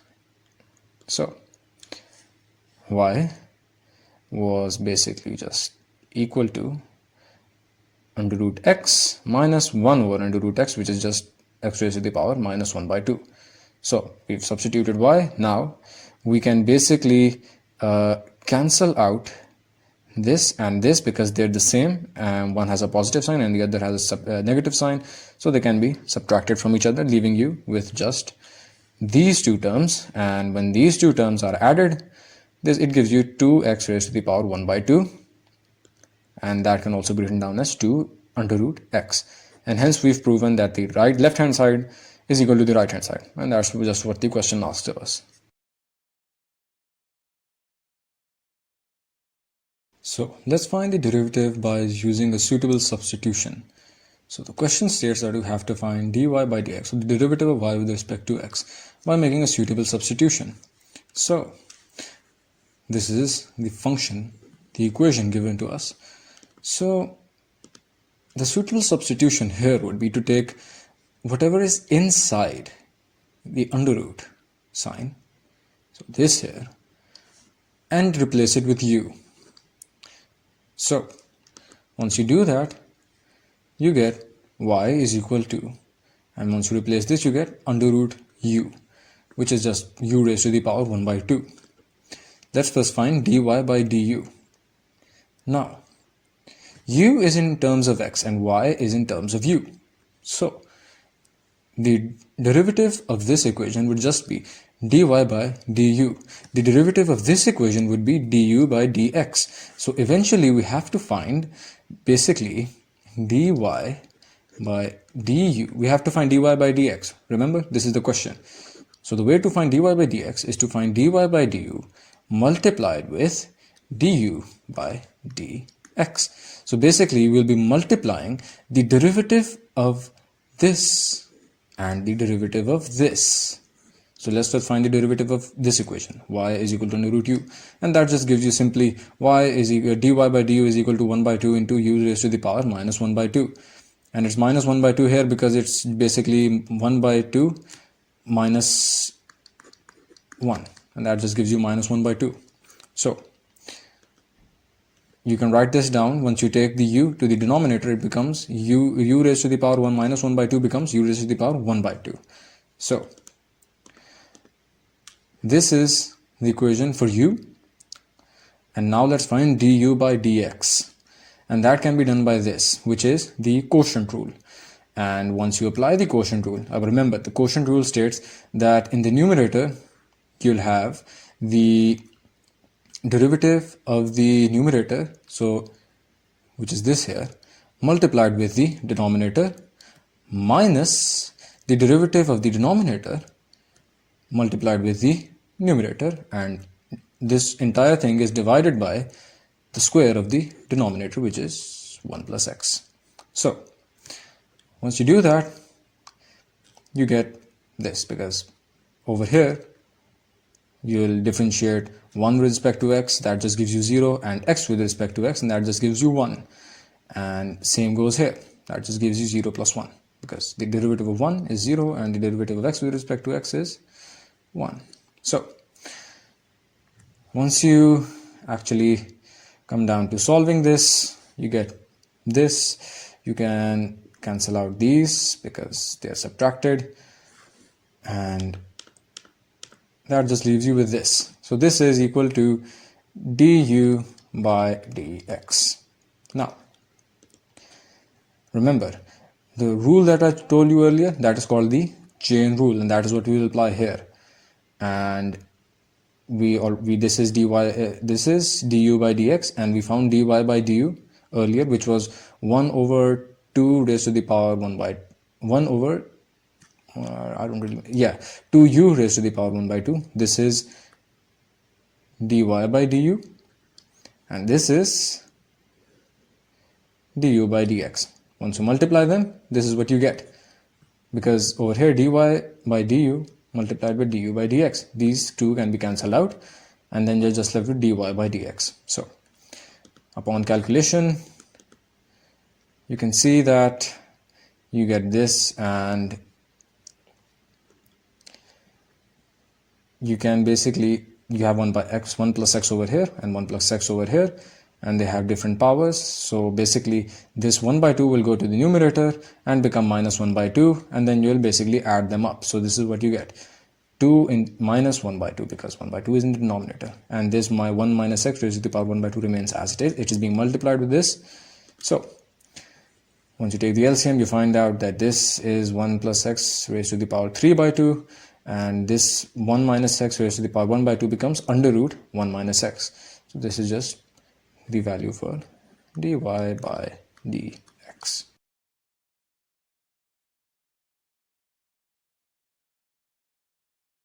Now let's find the derivative using an equation. So the question states that we have to find dy by dx, and this is the equation given to us. So how will you do that? Well, we have to differentiate with respect to x. So we'll differentiate this entire left hand side with respect to x, and we'll also differentiate the right hand side with respect to x. And the right hand side just has a 0, so it'll just, the derivative of 0 is literally 0, so it doesn't really matter. Now on this side, the additive property of differentiation will apply that, because you can see that there are so many terms being separated by addition signs. So every term over here between the addition signs will be differentiated individually. So this will be differentiated individually, this as well, this as well, this as well, and this as well, and this as well. So now that we have this equation, well, let's see how we'll differentiate each of these. Now differentiating a term with just an x term in it with respect to x is just literally just simple. So for example, this 4x squared just becomes 8x into the derivative of this x.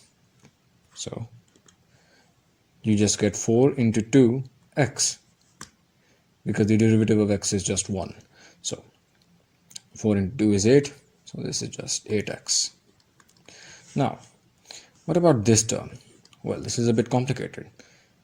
The 2h over here will be treated as a constant, because only x and y terms will be differentiated, since the requirement is dy by dx, no h term over here. So this 2h will be taken outside, it will just remain as a constant coefficient, and inside we'll have this. Now what have we done here?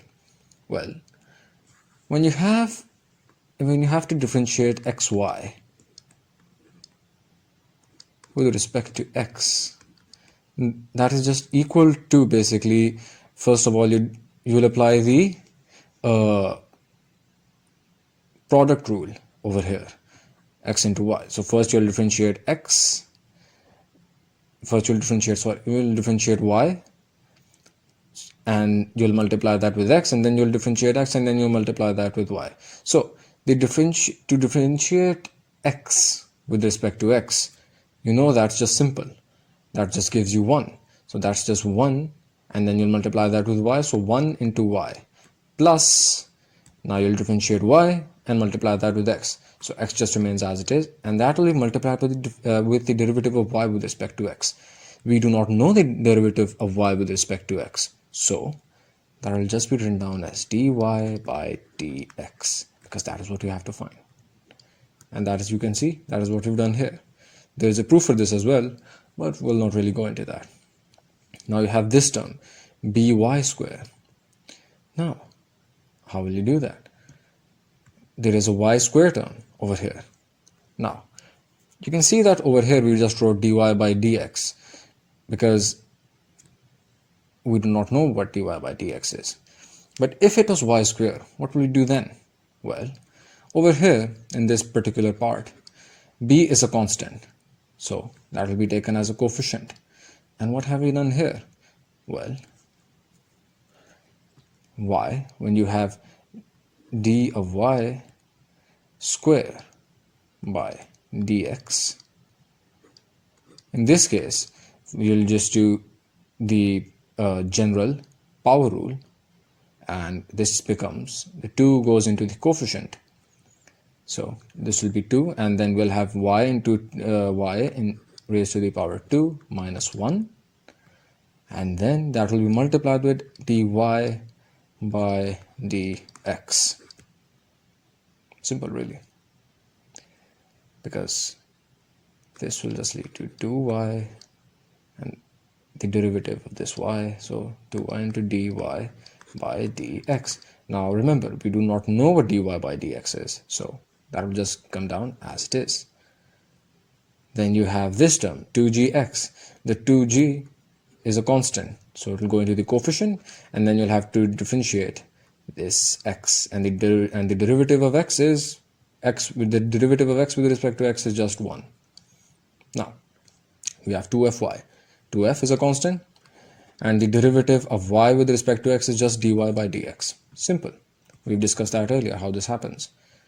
And then you'll have d of c over dx, and c is a constant, and the derivative of a constant is just 0. Now, once you do all the calculations, this is what you get in the end. Now we have to find dy by dx. So you have this term, and this term. They are not being multiplied by dy by dx, so they will be added separately in this bracket. And then you have this term, and this term. They have dy by dx being multiplied, so you'll take them on one side, and then you'll take dy by dx common, being multiplied with every term over here. So you'll take this bracket to the right hand side, and it becomes negative, and then you'll divide it by this bracket to get dy by dx. And then you can take 2 common from each of these, from this numerator as well and this denominator as well. So you get this, and then you can cancel out these 2, and you get this in the end. So this is the result of dy by dx from the equation that was given to us, and this is basically what we call, the method that we applied here is called basically implicit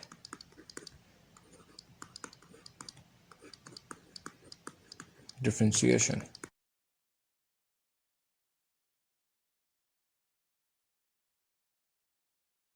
Now, let's find the derivative using parametric functions. So, the question says that we have to find dy by dx. Now, we have 2 equations. One is where we have x as the dependent variable, and the second is where we have y as the dependent variable, and the independent variables in both these equations is theta. So, let's see how we'll deal with this. Now, just to be clear, before we start, a very simple concept of following of finding derivatives using parametric functions is this. Well, we have to find dy by dx where we have two equations in which we have x as the independent variable in one, y as the dependent, both are dependent, x and y dependent variables, and theta is the independent variable in both equations. So if we differentiate this equation, this will be in the form dx by d theta. And if we differentiate this equation over here, it will be dy by d theta. Because when we had equations in, for example, where y was on the left hand side and we had a function of x, for example this here, on the right hand side, the difference, when we had to find the derivative of y with respect to x, we did dy by dx. So we'll find dx by d theta of this equation and dy by d theta of this equation in the similar manner that we did dy by theta of this equation. And then what we'll do is we'll take the reciprocal of this dx by d theta that we get, and then we'll multiply the two. So we'll basically multiply dy by d theta with d theta by dx, and obviously these two will cancel out, and then we'll have dy by dx. So this is the main approach that we'll have here. So differentiating with regards to theta, so we had this equation, the first one, and we'll basically take this theta over here to the numerator, and will become theta raised to the power minus 1, simple. And then we'll apply the derivative dx by d theta, and since you have this positive sign over here, this theta and this theta raised to the power minus 1 will be differentiated separately and added up.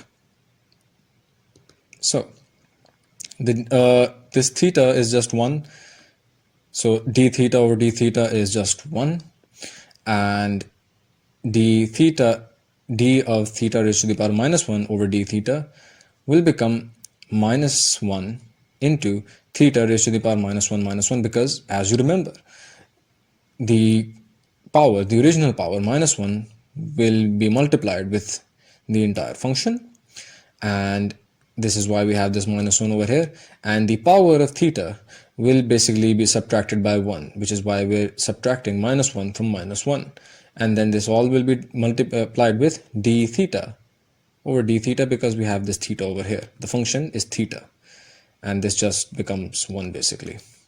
So as you can see, we have this, and that just comes down to 1 minus theta raised to the power minus 2, and when we take this theta raised to the power minus 2 into the denominator, it just becomes 1 over theta square. Now let's see, you'll take the LCM, and so this one will become theta square, and the entire function just becomes theta square minus 1 over theta square, and this is equal to basically dx by d theta. Now let's see for y. This was the equation given to us for y. We'll apply the same way. This theta, when differentiated with respect to theta, just becomes 1, and this one just becomes 0 because it's a constant. So dy by d theta is equal to 1, simple. So you need, as I mentioned earlier, you'll be multiplying dy by d theta with d theta over dx, and dx over d theta was this. You'll take the reciprocal, so d theta over dx will be equal to theta square over theta square minus 1.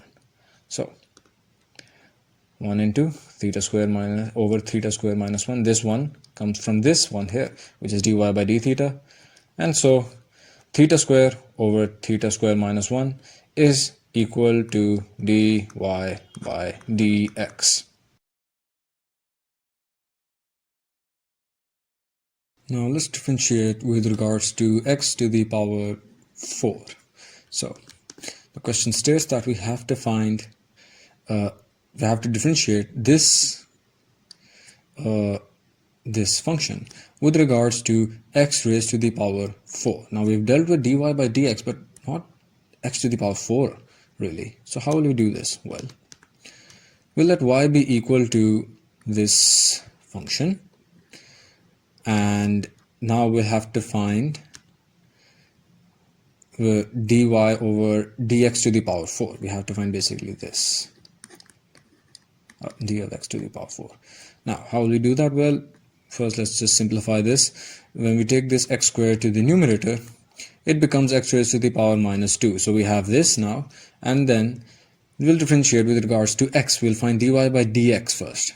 So when we do that, we'll differentiate this x squared and this x raised to the power minus 2 separately with the subtraction sign between them. So x squared, the derivative of x squared with respect to x is 2x. Obviously, the 2 goes to the this 2 becomes the coefficient of this x, and you're just left with this, and will be multiplied with dx because we have this x over here, dx by dx, which is just 1. So you're just left with this 2x. Simple, really. You should know this by now. This negative sign between them, and this x raised to the power minus 2, when it's differentiated, it becomes, well, this minus 2 in the power over here becomes the coefficient. So this is why we have this minus 2 over here, and in the power we'll do minus 2 minus 1. So that just becomes x raised to the power minus 3. So we have this now. So when you just take 2 common outside, this is what you get. So, and we'll take this x raised to the power minus 3 to the denominator, so it becomes 1 over x raised to the power 3. So 1 over x cubed. Now, we'll take the LCM over here. So this x will be multiplied with x raised to the power 4, x raised to the power 3, and so you'll get this x raised to the power 4, and this entire denominator becomes 2, and this entire thing basically becomes x raised to the power 4 over x raised to the power 3 plus 1 over x raised to the power 3, because obviously the denominator of this function, of this x, which is 1 over here, will also be multiplied with x raised to the power 3, and when you add them up, you just get basically x raised to the power 4 plus 1 over x raised to the power 3. So this is what you get in the end. Now this is dy by dx. So we'll let u be equal to x raised to the power 4. Now let's find let's find du by dx. So you'll just differentiate, and x raised to the derivative of x raised to the power 4, well, that's just, you'll take this 4 to the coefficient, and that and you'll subtract 1 from this power, so it becomes 4x cubed. So 4x cubed is equal to du by dx. Now we'll apply the chain rule again, and the chain rule states that we'll multiply dy over dx with dx by du, so that we can cancel out this dx and this dx. So in the end you have dy by du. So we found dy by dx earlier, and we have du over dx as 4x cubed.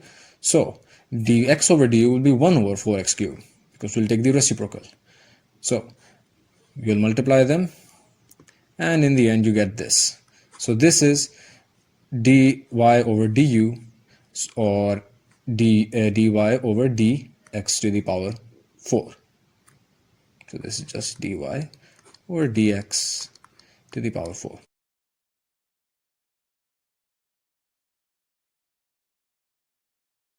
So let's differentiate with respect to a variable involved, and we'll deal with trigonometric expressions. So x squared secant 4x, we have to differentiate it with respect to the variable involved, which is x over here. So we haven't dealt with trigonometric expressions before, so remember that the derivative of a trigonometric expression, there is a whole list of it. Either you'll memorize it, or most likely they will be given to you at times, but in general you'll have to memorize them. So for example, let's first see what we'll do here. We'll let y be equal to this function. So y is equal to x squared secant 4x, and we have to find dy by dx. So we'll apply the product rule over here, because it's x squared multiplied with secant 4x. So you'll differentiate secant 4x and multiply that with x squared, and then you'll add that into the derivative of x squared multiplied with secant 4x. So first of all, the derivative of secant 4x with respect to x multiplied with x to the power x multiplied with x squared, and add that into the derivative of x squared multiplied with secant 4x, which is this secant 4x over here. Now, the derivative of secant, let's talk about the derivative of trigonometric functions. So, for example, you have, let's say you have to find d of secant x over dx. So how will you do that? Well, that is equal to basically secant x. You will basically, whatever is in here, this entire thing, that will become secant x tan x, and that will be multiplied with whatever is in here. Over here we have secant x, so the derivative of x over dx, and that just equals 1 in this case. But over here we have secant 4x. How will we deal with this? Well, the x square remains as it is. It will be multiplied with, well, the derivative of secant 4x, and that is secant 4x tan 4x multiplied with the derivative of whatever is over here, and that is just 4x, whatever we are taking the secant of, basically. So the derivative of 4x being multiplied with secant 4x tan 4x, and over here add that with secant 4x into the derivative of x squared with respect to x, and that's just 2x. You should know that by now, really. I really shouldn't have to explain it all over again. You need to know how the power rule actually applies. So when you basically take the derivative of 4x, you just get 4, because x has the power of 1 over here. That 1 will be multiplied with the coefficient, so 4 will be multiplied with 1, so that just leaves you with 4, and the power of x will be 1 minus 1. That's just 0, and that x raised to the power 0 is just 1, so you're just left with this 4 over here. Now you'll multiply secant 4x with 2x and add that up. So this is basically what it simplifies down to. So like, when you take 2x secant 4x common, this entire term becomes 1, and you'll take secant 4x 2x common from this entire term as well, and once you do that, you get 2x tan 4x, and this is the 2x secant 4x we took common. So let's go to the next question, and we have to do the same thing, but this is the function. So you have two trigonometric functions. So let's see. Y is equal to the function that is given to us. Well, simple.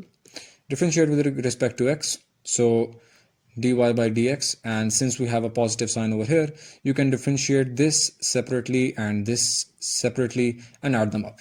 So that's why you've done this. Now cos of under root x is basically cos of x raised to the power 1 by 2, and sin x under root basically means that the entire sin x has the power of 1 by 2. Over here the x has the power of 1 by 2. Over here the entire sin x has the power 1 by 2. So the derivative of cos x is basically minus sin x, but over here it's cos x raised to the power 1 by 2, and we discussed earlier that you have to multiply the derivative, the trigonometric derivative, with the derivative of whatever is inside, and over here, and inside cos you have x raised to the power 1 by 2. So minus sin x raised to the power 1 by 2, because we have cos x raised to the power 1 by 2, and multiply that with the derivative of x raised to the power 1 by 2. So you have this. Just for clarification, the derivative of cos x with respect to x is equal to minus sin x, and since we have x inside here, so into dx over dx. And over here you have a sine term. Well, as you can see, the outermost layer of this entire thing is the 1 by 2. So first you'll have to apply the power rule on the function, and then you'll take the derivative of whatever you're applying the power rule on. So first you'll apply the power rule on this entire thing, and then you'll multiply that with derivative of whatever is inside, so sin x. So 1 by 2, so the first of all the power over here, this power 1 by 2 is being multiplied with the function, so 1 by 2 into sine x, and this 1 by 2 basically you'll have to subtract 1 from it, so it becomes minus 1 by 2. So the entire thing is 1 by 2 sine x raised to the power minus 1 by 2, and that will be multiplied with the derivative of sine x, and the derivative of sine x is, so let me just clear that up, the derivative of sine x over with respect to x is equal to cos x into dx over dx. So you're left with this. So as you can see, the cos x, and so now we have all of this. So let's simplify. You'll take 1 by 2 common, and that will basically be multiplied with this 1 by 2 in, and obviously the x raised to the power minus 1 by 2 goes to the denominator, where it becomes x raised to the power 1 by 2, and this is just minus sine x raised to the power 1 by 2 is just basically minus sine of under root x, and add that with this 1 by 2 is taken common, and cos x multiplied with sine x raised to the power minus 1 by 2. So sine x goes to the denominator and becomes sine x raised to the power 1 by 2. And upon further simplification, well, you can just write this x raised to the power 1 by 2 as under root x, and sine x raised to the power 1 by 2 as under root sine x. Simple.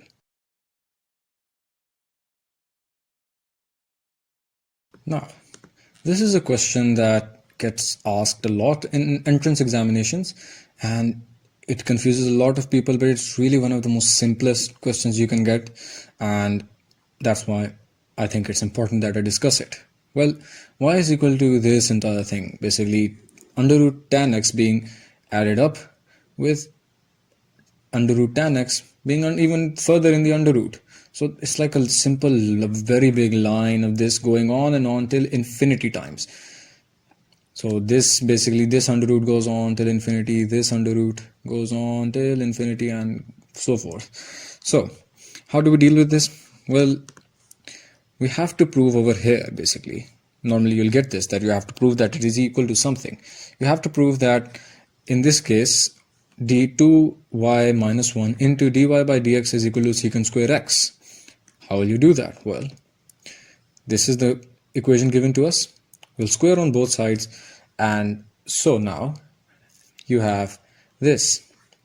Now remember, since you're squaring this and you're squaring this entire thing, this square will basically just cancel out this top under root sign.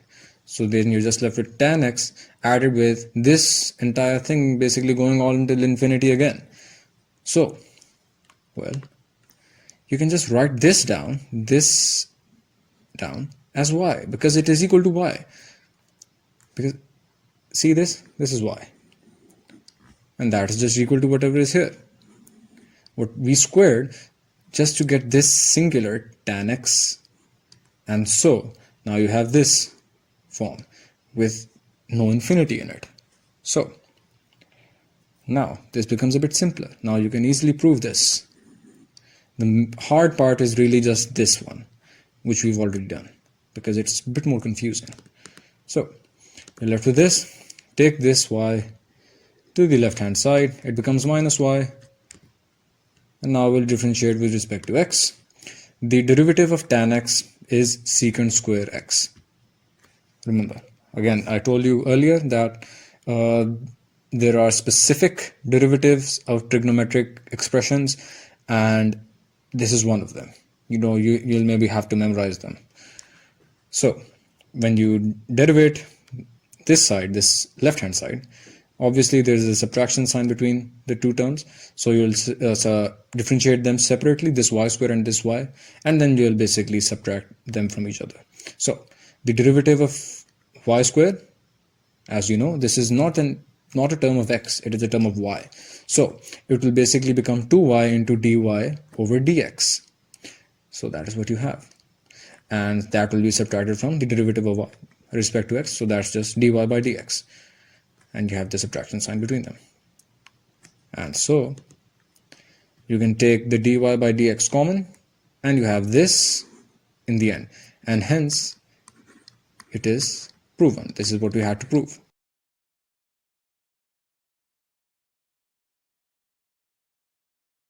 Now let's differentiate the cos inverse function.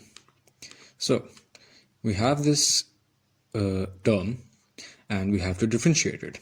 It's cos inverse x over a, where a is a constant, by the way. So we'll let y be equal to cos inverse x over a, and we'll have to find dy by dx because it's with regards to x.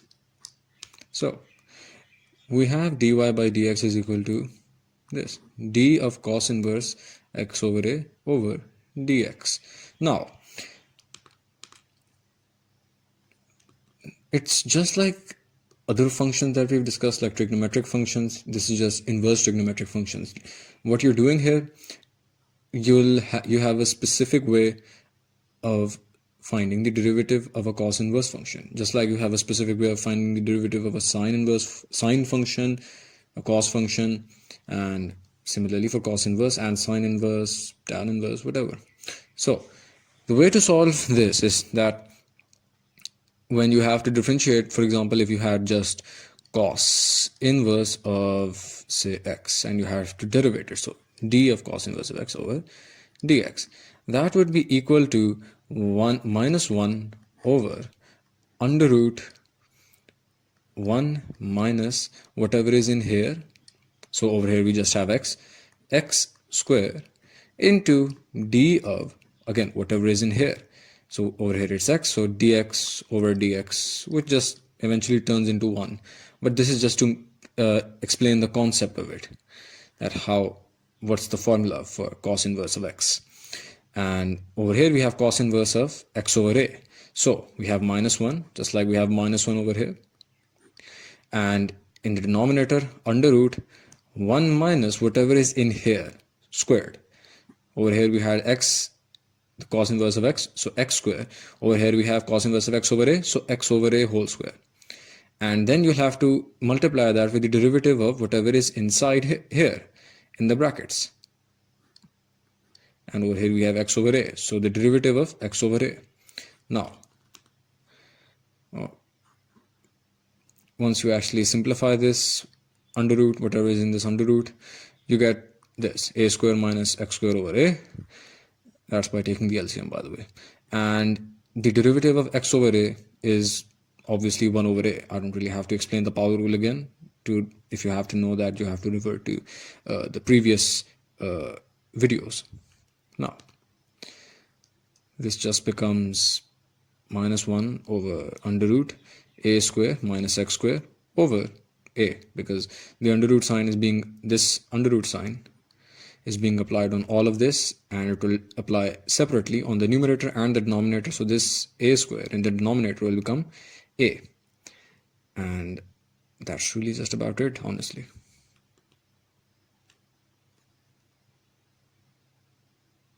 Oh, wait, one little thing.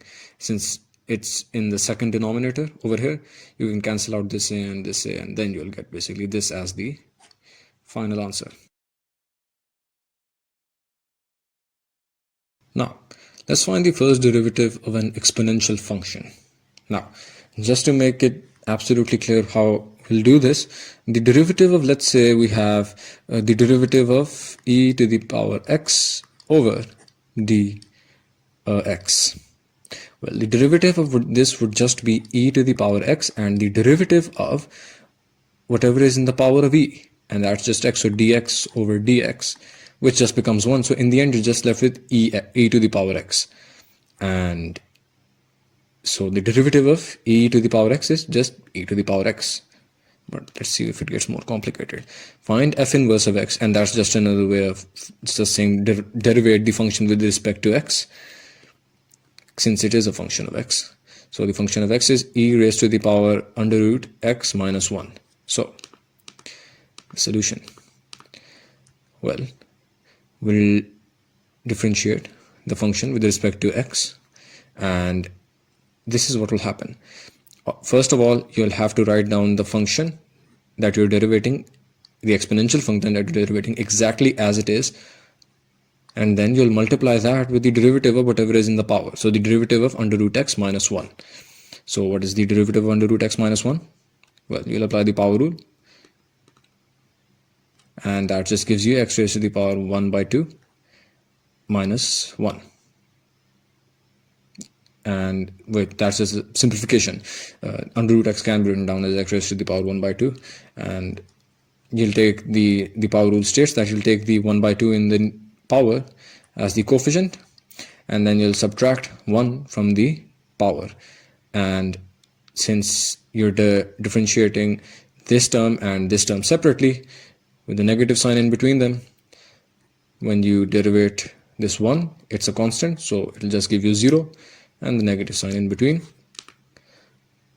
And well, you get this as the result, and you can take this x raised to the power minus 1 by 2 in the denominator and write down it as 2x raised to the power 1 by 2.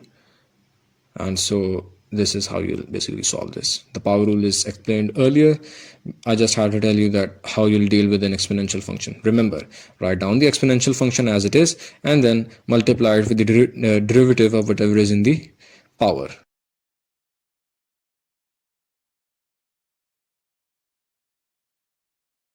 Now, let's find the first derivative of a log function. So the question states that we have to find the derivative of this function with respect to x. Now,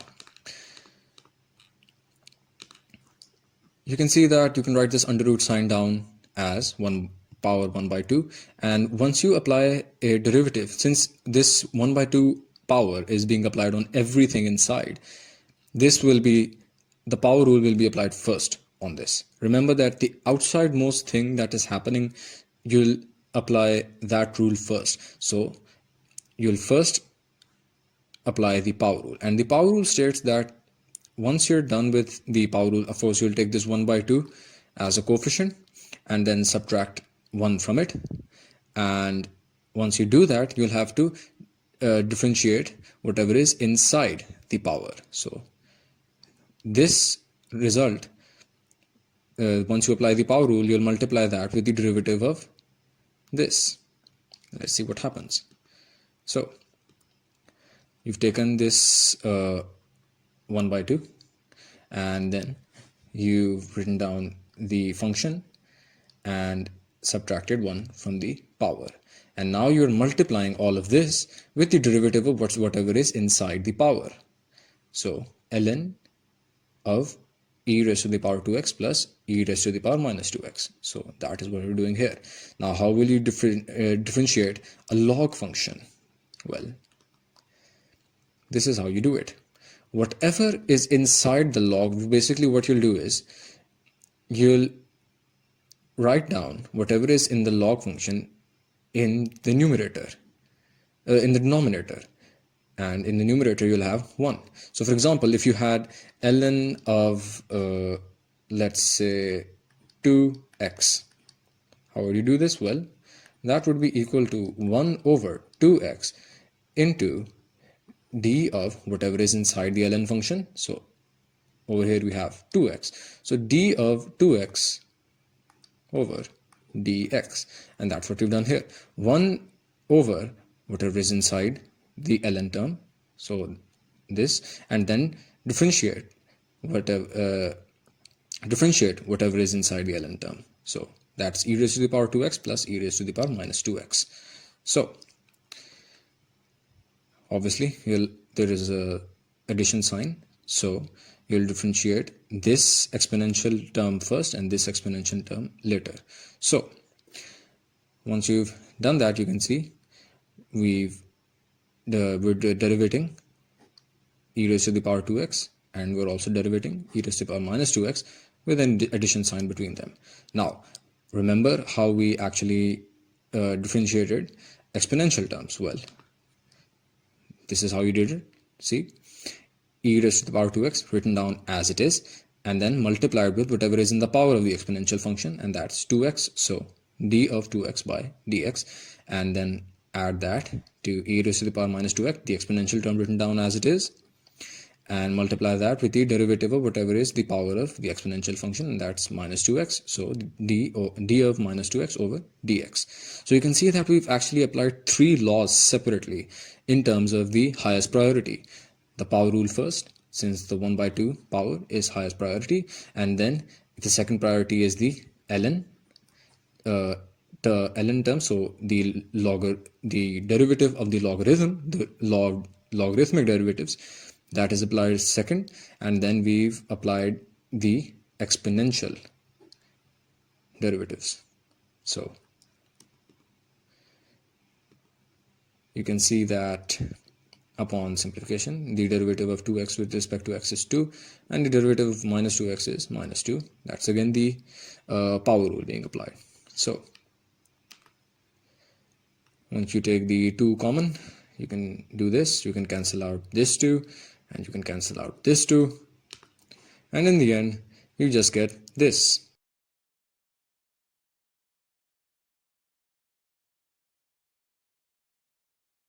Now, let's derivate a function in which the variable is in the power. So, for example, like 2x raised to the power x. An example like this. So, this is the function given to us, and we have to find dy by dx. So, the x is in the power. So, how do we deal with this? Well, take the natural logarithm, or the logarithm of any base, honestly, but the natural log is just better, because we can get an exponential function, and then we'd already know how to solve exponential functions. So ln y is equal to ln x plus 1 raised to the power x. Now, if you know, in logarithms, if you have this term and you have x in the power, you can take x to the coefficient, and that's just a logarithmic rule, honestly. So this is why we actually do this, so that we can bring the x term, the power term, as a coefficient. So differentiate this with respect to x, and we already know how to differentiate a function with the logarithm term in it. But also over here we are differentiating ln y with respect to x as well. So ln y will be differentiated like this, as you already know. Whatever is in the whichever term the logarithm is being applied on, you will write that down in the denominator, and 1 as the numerator, 1 over the term that is in the logarithm. And dy by dx, because we do not know dy by dx, we have to find dy by dx. There is a y term, and remember, we've already discussed this earlier. If there is a y term, you'll obviously have to write down dy by dx. You cannot solve this as it is. And now let's see the right hand side. Since this x term is being multiplied with this logarithm term, you'll apply the product rule. And the product rule states that you'll take x and multiply by that with the derivative of ln x plus 1, and you'll add that into the derivative of x and multiplied with the ln x plus 1. So the derivative of 1 multiplied with the other term, and the derivative of the other term multiplied with the term that you took the derivative of first. So the derivative of ln x plus 1 is just 1 over x plus 1. We are skipping the d of x plus 1 over dx term over here, because that just gives you 1, honestly. See, the derivative of ln x plus 1 over dx, that would be equal to 1 over whatever is in the ln term, x plus 1, and then multiply that with the derivative of whatever is in the ln term, so x plus 1, the derivative of x plus 1 over dx. And the derivative of x plus 1 is 1, the power rule, obviously, and so that's why we're just left with 1 over x plus 1. And over here, ln x plus 1 multiplied with the derivative of x with respect to x, so that just leaves you with 1 as well. So this is what it simplifies down to. You take this y over here and you cross multiply it with the right hand side, so that's why we've written this y over here, and the rest is as it is. And so dy by dx is equal to y into whatever is here. Over here you'll just apply the LCM multiply this term with x plus 1, and the denominator will also become x plus 1, and you already know how to take LCMs. So y over here will be replaced with the y that was given to us earlier in the original question, and the original question was y is equal to x plus 1 raised to the power x, and that's why we replace this y with x plus 1 raised to the power x, and that's your final answer.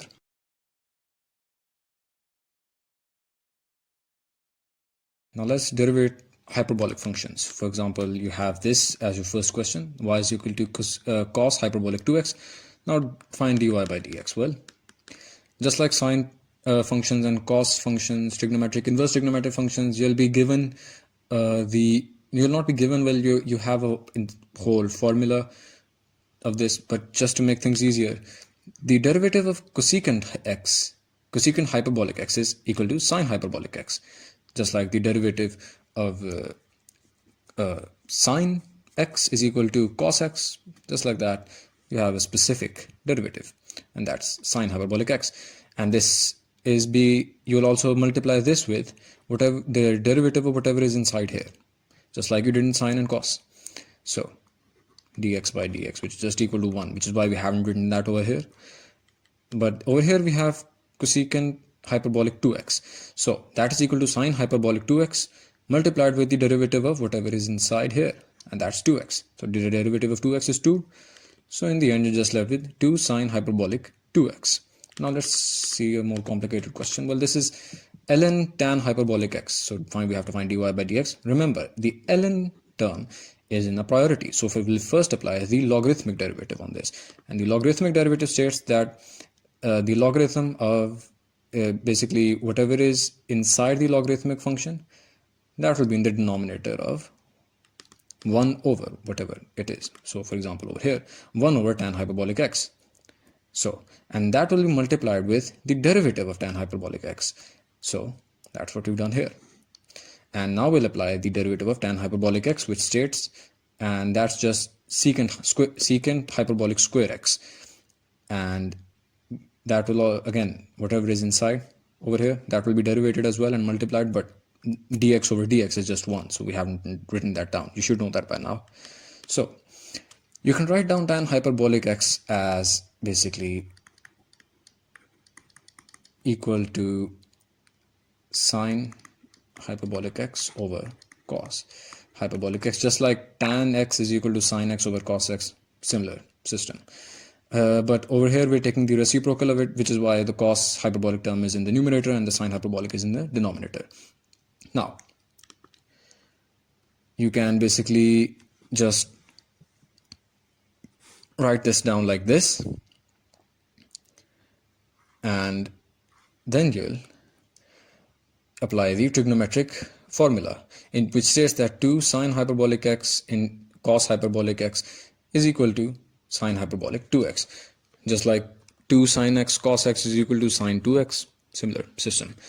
Now you can write down sine hyperbolic 2x as cosecant hyperbolic 2x, or 1 over sine hyperbolic 2x can be written down as cosecant hyperbolic 2x, because just like sine 1 over sine 2x would be equal to cosecant 2x. So that's just really it. So this is how the question is solved.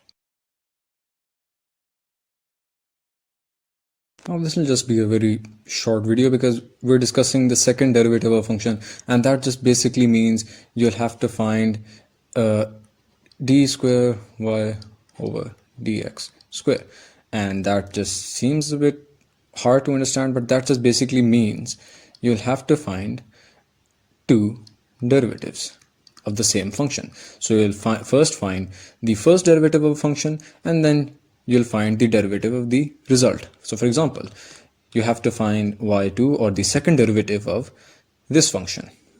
So first you'll find y1, the first derivative, and you'll obviously apply the power rule, and since they're being separated with addition and subtraction sign, you'll apply dy over dx separately on each of these terms.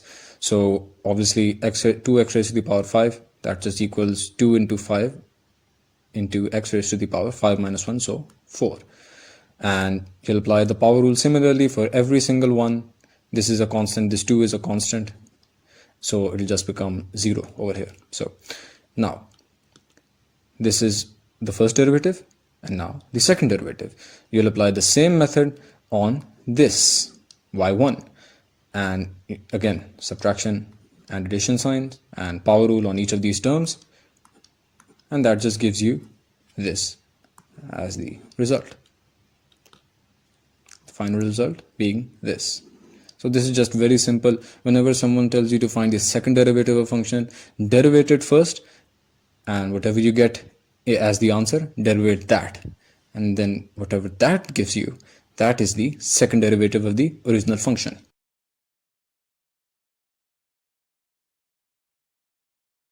Now let's see the use of the Maclaurin series. So the question says that we have to apply the Maclaurin series expansion to prove that this left hand side is equal to this right hand side that goes on till infinity. Well, let's see. First we have to replace x with 0. So this is f of 0. So it just becomes ln the natural log of 1 plus x, which is 1 plus 0, which is just the natural log of 1, which is just 0. Now we have to take derivatives of this. So for example, you have the second term would be the derivative of this, and the third term would be the second derivative of this, the fourth term would be the fourth derivative of this. So let's just see. So the first derivative of the natural log of 1 plus x is just 1 over 1 plus x. You already know this. So now we have to see that, and obviously when you take 1 plus x to the numerator, it becomes 1 plus x raised to the power minus 1. And now replace the x with 0. So the f prime of 0, and that's just 1. Now we'll differentiate this equation again to get the second derivative, and so that is basically minus 1 into 1 plus x raised to the power minus 2 into the derivative of 1 plus x, because we have this 1 plus x over here. We're applying the power rule on this function. So you already know how to do this, so I'm not really going to get into the details, but this is what it turns out to be, the second derivative. Now again, like we did earlier, we have to take the f double prime of 0. So replace x with 0, and so you get minus 1. And again, let's derivate and let's find the third derivative of the original function, and that turns out to be this. And again, we'll take f triple prime of 0, which just turns out to be 2. Now let's take the fourth derivative, which turns out to be this,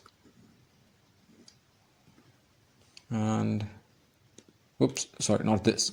Well, the fourth derivative turns out to be this, and let's take 0 instead of x, and you get minus 6. Now this is the Maclaurin series, and basically the first term is the f of 0, the second term is x into f prime of 0, the third term is x square over 2 factorial into f double prime of 0, the fourth term is x cube over 3 factorial into f triple prime of 0, and the fifth term is x raised to the power 4 over 4 factorial into the fourth derivative of f of 0.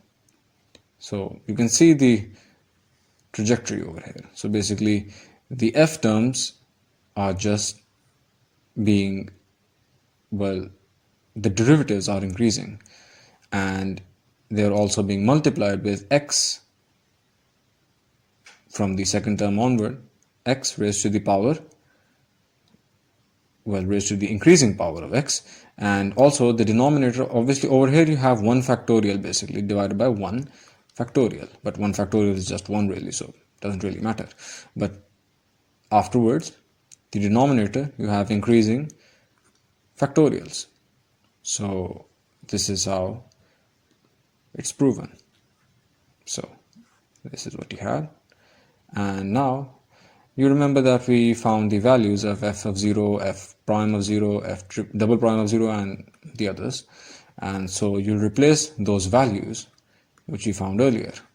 And here they are. So this is what you get in the end, and hence you've really proven what was to be proven in the original question. Now let's see the use of the Taylor's theorem. So we have to show that this left hand side is equal to this right hand side, and you can see that the 2 raised to the power x is common, and then you have the series for h going on till infinity. So let's see how that happens. Well, you have this, you'll replace h with 0 because the series you can see here is being applied on h, not x. So replace h with 0, and then you basically just have 2 raised to the power x. So f of x is equal to 2 raised to the power x. Now differentiate this with respect to x. So the first derivative is just 2 raised to the power x into the natural log of 2, because basically this is how, when you have a constant with a variable in the power, you just, when you derivate it, you write it down as it is, and then you basically take the natural log of the constant. So that's ln 2. Now f double prime of x is basically, you see this term, well, you just multiply it with another natural log of 2, so it becomes the natural log of 2 whole square. The 2 raised to the power x remains as it is, and similarly for the third derivative, the natural log of 2 to the power 3, the 2 raised to the power x remains as it is. Now apply the Taylor's theorem. Well, this is just f of x plus h into f prime of x plus h square over 2 factorial into f double prime of x plus h cube over 3 factorial into f triple prime of x, and so forth.